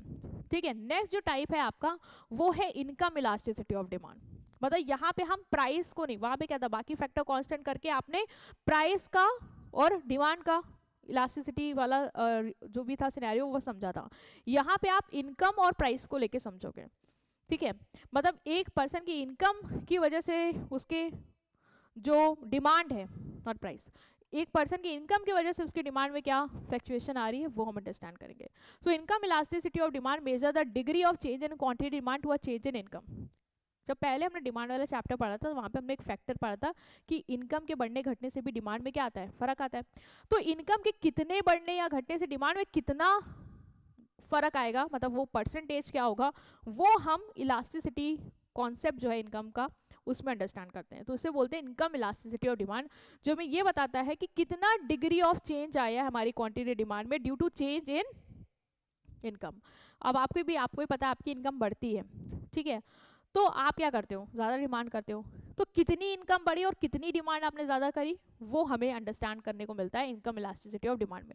इसका फॉर्मूला भी सेम है, that is percentage change in quantity, लेकिन यहाँ पे परसेंटेज चेंज इन इनकम होगा। मतलब परसेंटेज चेंज इन प्राइस लिखते थे हम लोग, यहाँ पे क्या होगा, परसेंटेज चेंज इन इनकम, क्योंकि इनकम में कितना चेंज आया उसकी वजह से क्वांटिटी डिमांड में कितना फ्लक्चुएशन हमें देखने को मिल रहा है वो हम अंडरस्टैंड कर रहे हैं यहाँ पे। तो percentage change in quantity upon percentage change in income, ठीक है, percentage change in quantity upon percentage change in income, ये हो गया इसका फॉर्मूला। ठीक है, तो change in quantity upon change in Q, जो हम लिखते थे change in quantity upon original Q, ठीक है, original quantity demand. Change in Y जो इनकम है हमारी, ठीक है, जो उसमें परसेंटेज चेंज आ रहा है इनकम में, उसको हम कैसे डिनोट करते हैं, इनकम को हम करेंगे वाई से, तो change in y upon original income, तो change in income upon original income, तो ये हमारा क्या आ जाएगा, इनकम का इलास्टिसिटी ऑफ डिमांड। ठीक है, अगर आप इनकम बढ़ती है तो आप देखते हो कि डिमांड जो है वो भी बढ़ती है, तो यहाँ पे इनकम इलास्टिसिटी डिमांड क्या है, पॉजिटिव, क्योंकि जितनी इनकम बढ़ रही है उतनी मेरी क्या बढ़ रही है, डिमांड बढ़ रही है। तो चेंज इन इनकम और चेंज इन जो हमारा डिमांड आ रहा है वो क्या एक ही डायरेक्शन में जा रहा है, तो positive. If income increase but demand falls, मान लो अगर इनकम बढ़ती है लेकिन डिमांड गिरती है, किस केस में गिरती है डिमांड, हमने केस पढ़ा था इंफीरियर गुड्स, क्योंकि जब आपकी इनकम बढ़ती है, आप ज़्यादा पैसा कमाते हो, तो फिर आप सुपीरियर गुड्स को खरीदोगे ना, फिर आप उतना इंफीरियर गुड क्यों खरीद, वो तो तब खरीदे जब आपके पास पैसे नहीं थे। ठीक है, मोटा अनाज ये सब आप तब खाए जब आपके पास पैसे नहीं, आप पैसे हैं तो आप क्या करोगे, वही खरीदोगे नहीं। तो यहाँ पे आप देखते हो कि इनकम बढ़ती है फिर भी क्या हो रहा है, मेरी डिमांड फॉल हो रही है, किस केस में, in case of inferior good income elasticity is negative, if income change but demand remain the same income elasticity is 0। तो उस केस में क्या होगा कि इनकम बढ़ रही है डिमांड गिर रही है, तो वहां पे इनकम इलास्टिसिटी क्या होगी आपकी, नेगेटिव। ठीक है, और अगर इनकम आपकी बढ़ रही है, ठीक है, बट डिमांड सेम, मतलब जितना पहले खरीदे उतना खरीदो, इनकम से आपकी डिमांड में कोई फर्क नहीं आ रहा, तो वहाँ पे आपकी इनकम इलास्टिसिटी क्या होती है, जीरो होती है। इसको हम डिटेल में भी पढ़ेंगे, बट एक ओवरव्यू था आपके लिए कि इनकम इलास्टिसिटी ऑफ डिमांड क्या शो करता है कि इनकम में कितना बदलने की वजह से हमारे डिमांड में क्या चेंज आया। ठीक है, क्योंकि आपको पता है जब इनकम बढ़ती है तो हम डिमांड भी बढ़ाते हैं, तो कितने परसेंट से हमारी इनकम बढ़ी और कितने परसेंट से उसके वजह से हमारे डिमांड में चेंज आया वो हम अंडरस्टैंड करें, या कितने परसेंट हमारी इनकम गिर गई हो उससे कितना परसेंट हमारा डिमांड गिरा, वो हमें इनकम इलास्टिसिटी ऑफ डिमांड बताता है। तो अगर हम बोले कि इनकम बढ़ी, ठीक है, उसके वजह से हमारी परसेंटेज ऑफ डिमांड भी इंक्रीज हुई, तो उस केस में पॉजिटिव चेंज देखने को मिल रहा है। लेकिन अगर इनकम बढ़ती है बट डिमांड गिरती है, जैसे आपको पता है इंफीरियर गुड का केस होता है, तो वहाँ पे पॉजिटिव चेंज है। और अगर इनकम बढ़ी देन टू आप देख रहे हो कि डिमांड सेम है, मतलब कल भी 1000 यूनिट ले रहे थे, आज भी 1000 यूनिट ले रहे हो, कोई फर्क नहीं आया पैसा बढ़ने से आपके, तो वहाँ पे हम बोलेंगे इनकम इलास्टिसिटी ऑफ डिमांड क्या है हमारा, जीरो। जैसे हमने प्राइस इलास्टिसिटी इन सब में पढ़ा था ना कि इन्फिनिट है, जीरो है, मोर देन 1 है, लेस देन 1 है, वैसे ही इसके केस में पॉजिटिव, नेगेटिव और जीरो है। ठीक है, ये 3 टाइप्स की है। Positive income elasticity, negative income elasticity और zero income elasticity. Demand increase when income increase, अगर डिमांड बढ़ती है आपकी इनकम बढ़ने की वजह से तो क्या होगा, पॉजिटिव इनकम है, मतलब सेम डायरेक्शन शो कर रहा है, डिमांड बढ़ी इनकम बढ़ी डिमांड बढ़ी। Demand decrease when income decrease, income गिर गई डिमांड भी गिर गई। तो यहाँ पे आप देख रहे हो कि रिलेशन क्या पॉजिटिव है, मतलब नेगेटिव डायरेक्शन में सेम डायरेक्शन में, इनकम बढ़ी डिमांड बढ़ी, इनकम घटी डिमांड घटी, ठीक है, जिसे नॉर्मल गुड्स का केस होता है। बट फूड क्लोथ्स इस सब में क्या होता है, आपकी इनकम बढ़ती है तो आप ज़्यादा खरीदते हो, गिरती है तो आप कम खरीदते हो। तो यहाँ पे इनकम इलास्टिसिटी क्या होती है आपकी, पॉजिटिव होती है, that is income elasticity is more than zero, मतलब पॉजिटिव है। नॉर्मल गुड जैसे बेटर क्वालिटी फूड क्लोथ्स ये केस। नेगेटिव इनकम इलास्टिसिटी क्या होती है, नेगेटिव इनकम इलास्टिसिटी मतलब demand decrease when income increase, ये अपोजिट हो रहा है, इन्वर्ट जा रहा है कि इनकम तो बढ़ी लेकिन डिमांड गिर गई, या इनकम तो आपकी गिर गई लेकिन डिमांड बढ़ गई। ये किस केस में होता है, इन्फीरियर गुड्स के केस में। जब आप ज़्यादा कमाते हो तो कोशिश करते हो कि इन्फीरियर गुड्स क्यों खाओगे, आप अच्छा सुपीरियर लो, आप पैसा कमा रहे हो, लेकिन आपकी इनकम गिर गई तो फिर तो आपको इन्फीरियर ही लेना हो क्योंकि पैसा नहीं होता। तो उस केस में हम देखते हैं नेगेटिव रिलेशन हमें शो करता है, इसीलिए हम बोलते हैं इनकम इलास्टिसिटी यहाँ पे क्या होती है, नेगेटिव होती है, that is less than 1, inferior good का केस। जीरो इनकम इलास्टिसिटी कब होती है, जब डिमांड अनचेंज रहती है इवन व्हेन इनकम चेंज, मतलब इनकम बढ़ रही है घट रही है कोई फर्क नहीं है, जितना कल लेते थे आज भी उतना ही ले रहे हैं, तो डिमांड का कोई शो ही नहीं हो रहा है, मतलब कोई रिस्पॉन्स ही नहीं हो रहा है इनकम के बढ़ने घटने से। जैसे नेसेसिटीज मेडिसिन, ये सबका केस, मेडिसिन कल भी लेते थे आज भी ले रहे हो, इनकम बढ़ गई घट गई उसका मतलब ये नहीं कि इनकम बढ़ गई तुम आज ज़्यादा दवाइयाँ खाने लग जाओगे, ऐसा नहीं है, जो ले रहे थे वो तब भी ले रहे थे आज भी ले रहे हो। तो वहाँ पे आपका जो इनकम में चेंज आ रहा है वो अफेक्ट नहीं कर रहा है आपकी डिमांड को, तो हम बोलेंगे जीरो इनकम इलास्टिसिटी, मतलब इनकम मेरी बिल्कुल भी बढ़ घट नहीं रही है ड्यू टू, सॉरी डिमांड मेरी बिल्कुल भी बढ़ घट नहीं रही है due to change in income, ठीक है।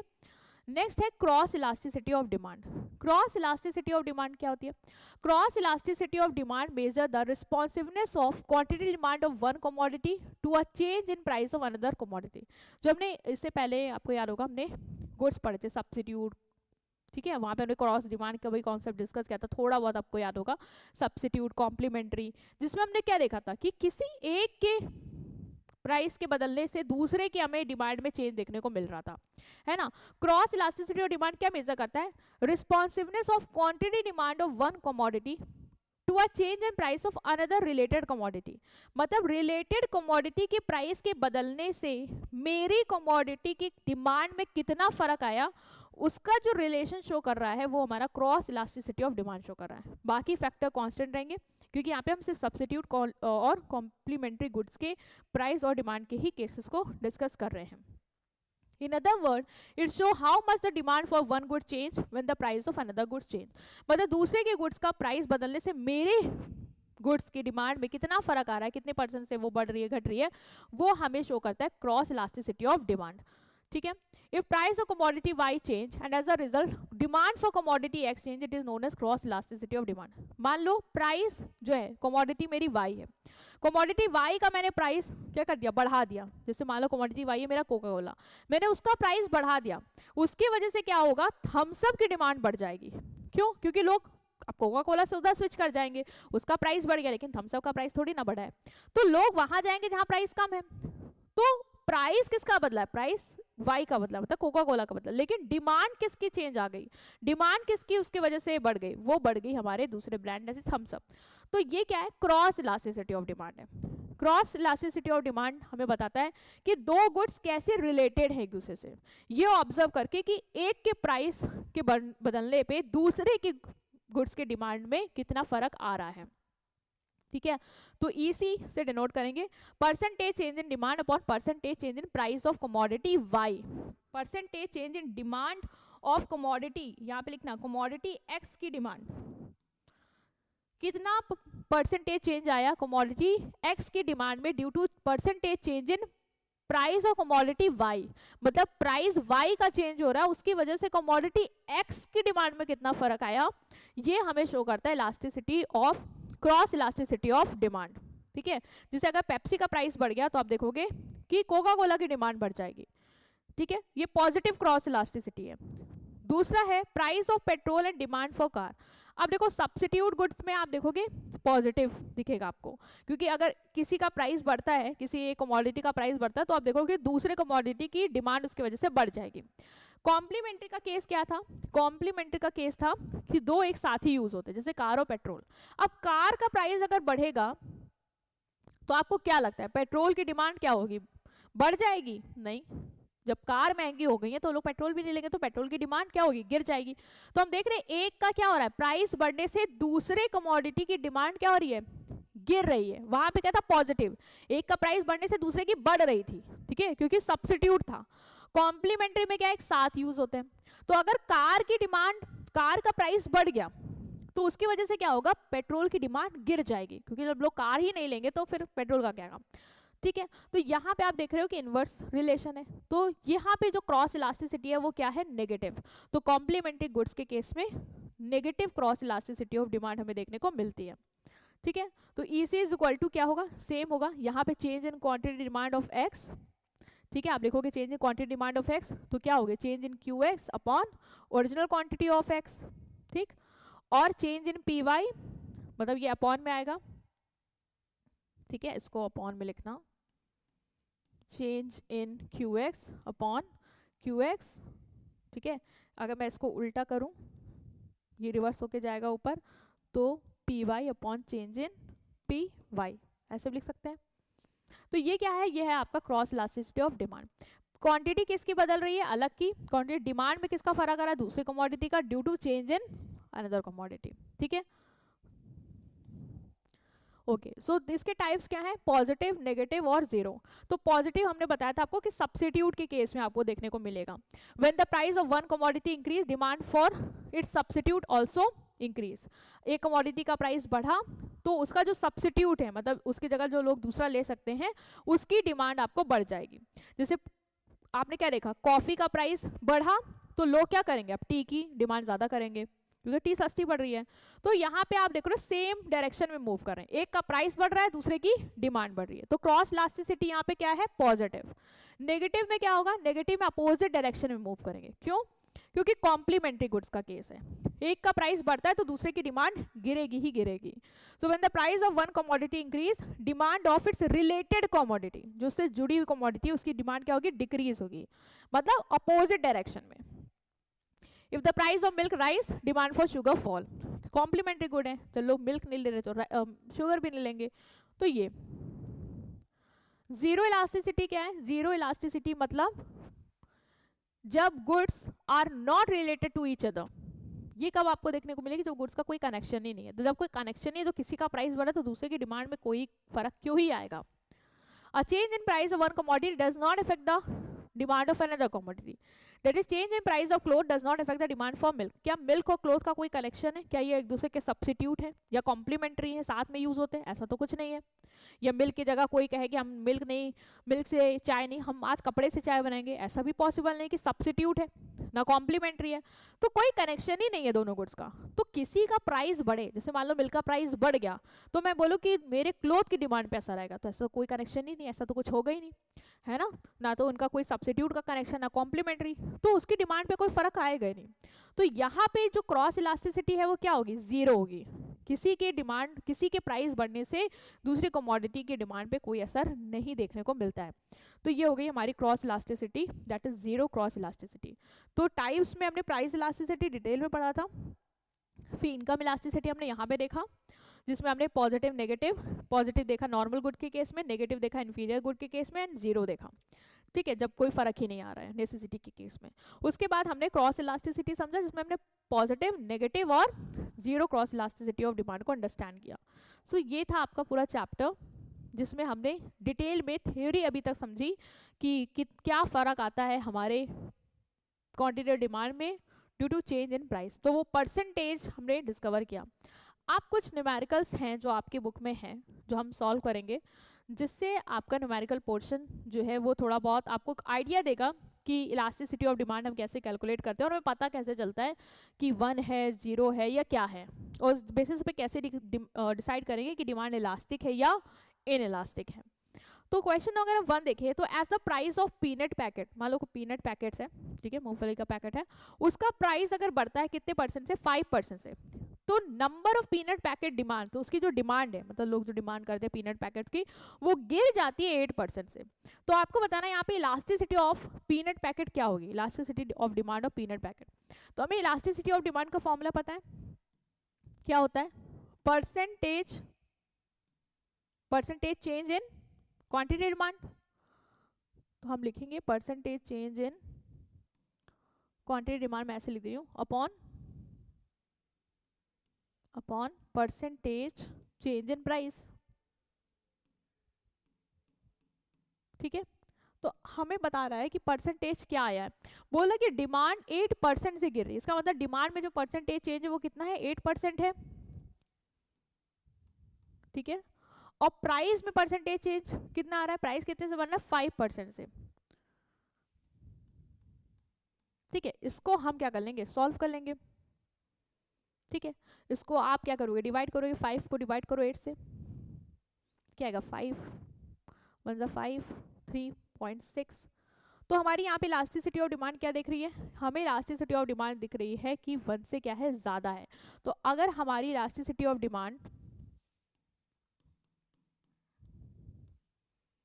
1 से ज़्यादा वाला केस होता तो वहाँ पे डिमांड क्या होती थी, इलास्टिक होती थी, मोर इलास्टिक होती, क्योंकि डिमांड जो है वो ज़्यादा हमें दिख रही है कि उसमें फ़र्क आ रहा है due to change in price. Price में चेंज कम है, but in comparative to price के चेंज हमारा जो डिमांड है उसमें चेंज हमें क्या देखने को मिल रहा है, ज़्यादा देखने को मिल रहा है। तो यहाँ पे हमारी इलास्टिसिटी ऑफ डिमांड क्या है, मोर देन 1। तो हम बोलेंगे डिमांड हमारी क्या है, ज़्यादा इलास्टिक है। What is elasticity demand of peanut packet, that is 1.6। जो है वो है आपका find out the elasticity of demand on the basis of following data. आपको डेटा दिया रहेगा, ठीक है, और बोलेगा आपको इलास्टिसिटी ऑफ डिमांड निकालना है। प्राइस देखो 10 से 20 हो गया, मतलब प्राइस हमारा बढ़ रहा है, और क्वांटिटी डिमांड हमारी 20 से 50 की, मतलब घट रही है। तो हमें बोल रहा है कि इलास्टिसिटी ऑफ डिमांड निकालो। इलास्टिसिटी ऑफ डिमांड का हम यहाँ पे फॉर्मूला पुट करेंगे, जो कि हमने क्या पढ़ा था, डायरेक्ट पुट करेंगे, मैं स्टेटमेंट नहीं करी हूँ, जो कि हमने पढ़ा था, change in quantity demand upon change in P into P upon Q. ठीक है, तो अगर हम इसमें वैल्यू पुट करें तो सबसे पहले हमें चेंज इन क्यू चाहिए होगा, चेंज इन पी, जो कि अभी हमारे पास नहीं है। तो हम चेंज इन क्यू और चेंज इन पी निकाल लेते हैं। ठीक है, तो इसको मैं यहाँ पे करती हूँ। चेंज इन क्यू क्या होगा, चेंज इन क्यू आपको पता है, जो आपकी न्यू क्वांटिटी है उसमें से हम क्या करेंगे, ओल्ड वाली को माइनस कर देंगे, क्यू। तो Q1 क्या है आपकी, Q1 है आपकी 15 और ओल्ड क्या थी 20, तो 15 माइनस 20 दैट इज क्या आएगा, माइनस में 5। ठीक है, और माइनस साइन क्या शो कर रहा है, इन्वर्स ले लेते हैं, माइनस साइन पुट तो करेंगे नहीं। चेंज इन पी कितना है हमारा, P1 माइनस पी। तो P1 कितना है आपका, अगर P1 देखें तो P1 है आपका न्यू प्राइस 20 और पहले था 10, तो 20 माइनस 10 दैट इज 10। तो हमारा ये और ये निकल के आ गया change in Q and change in P. अब हम पुट कर लेंगे, चेंज इन क्यू कितना है हमारा 5 और चेंज इन पी कितना है हमारा 10 इंटू प्राइस, हमारा ओरिजिनल प्राइस कितना था 10 और ओरिजिनल क्वांटिटी हमारी कितनी थी 20। ये हमारा क्या हो जाएगा, कैंसिल आउट हो जाएगा, ये आएगा 5 और 4। अब 1/4 है, इसको हम क्या लिख सकते हैं 0.25। तो ईडी हमारी क्या आ गई 0.25। यहाँ पे हम इलास्टिसिटी क्या देख रहे हैं, इलास्टिसिटी हमारी लेस देन 1 है, मतलब डिमांड जो है वो हमारा इतना रिस्पॉन्स नहीं शो कर रही है due to change in price, कम शो कर रही है। ठीक है, इलास्टिसिटी क्या है 1 है, डिमांड ज़्यादा इलास्टिक नहीं है, लेस इलास्टिक है। ठीक है,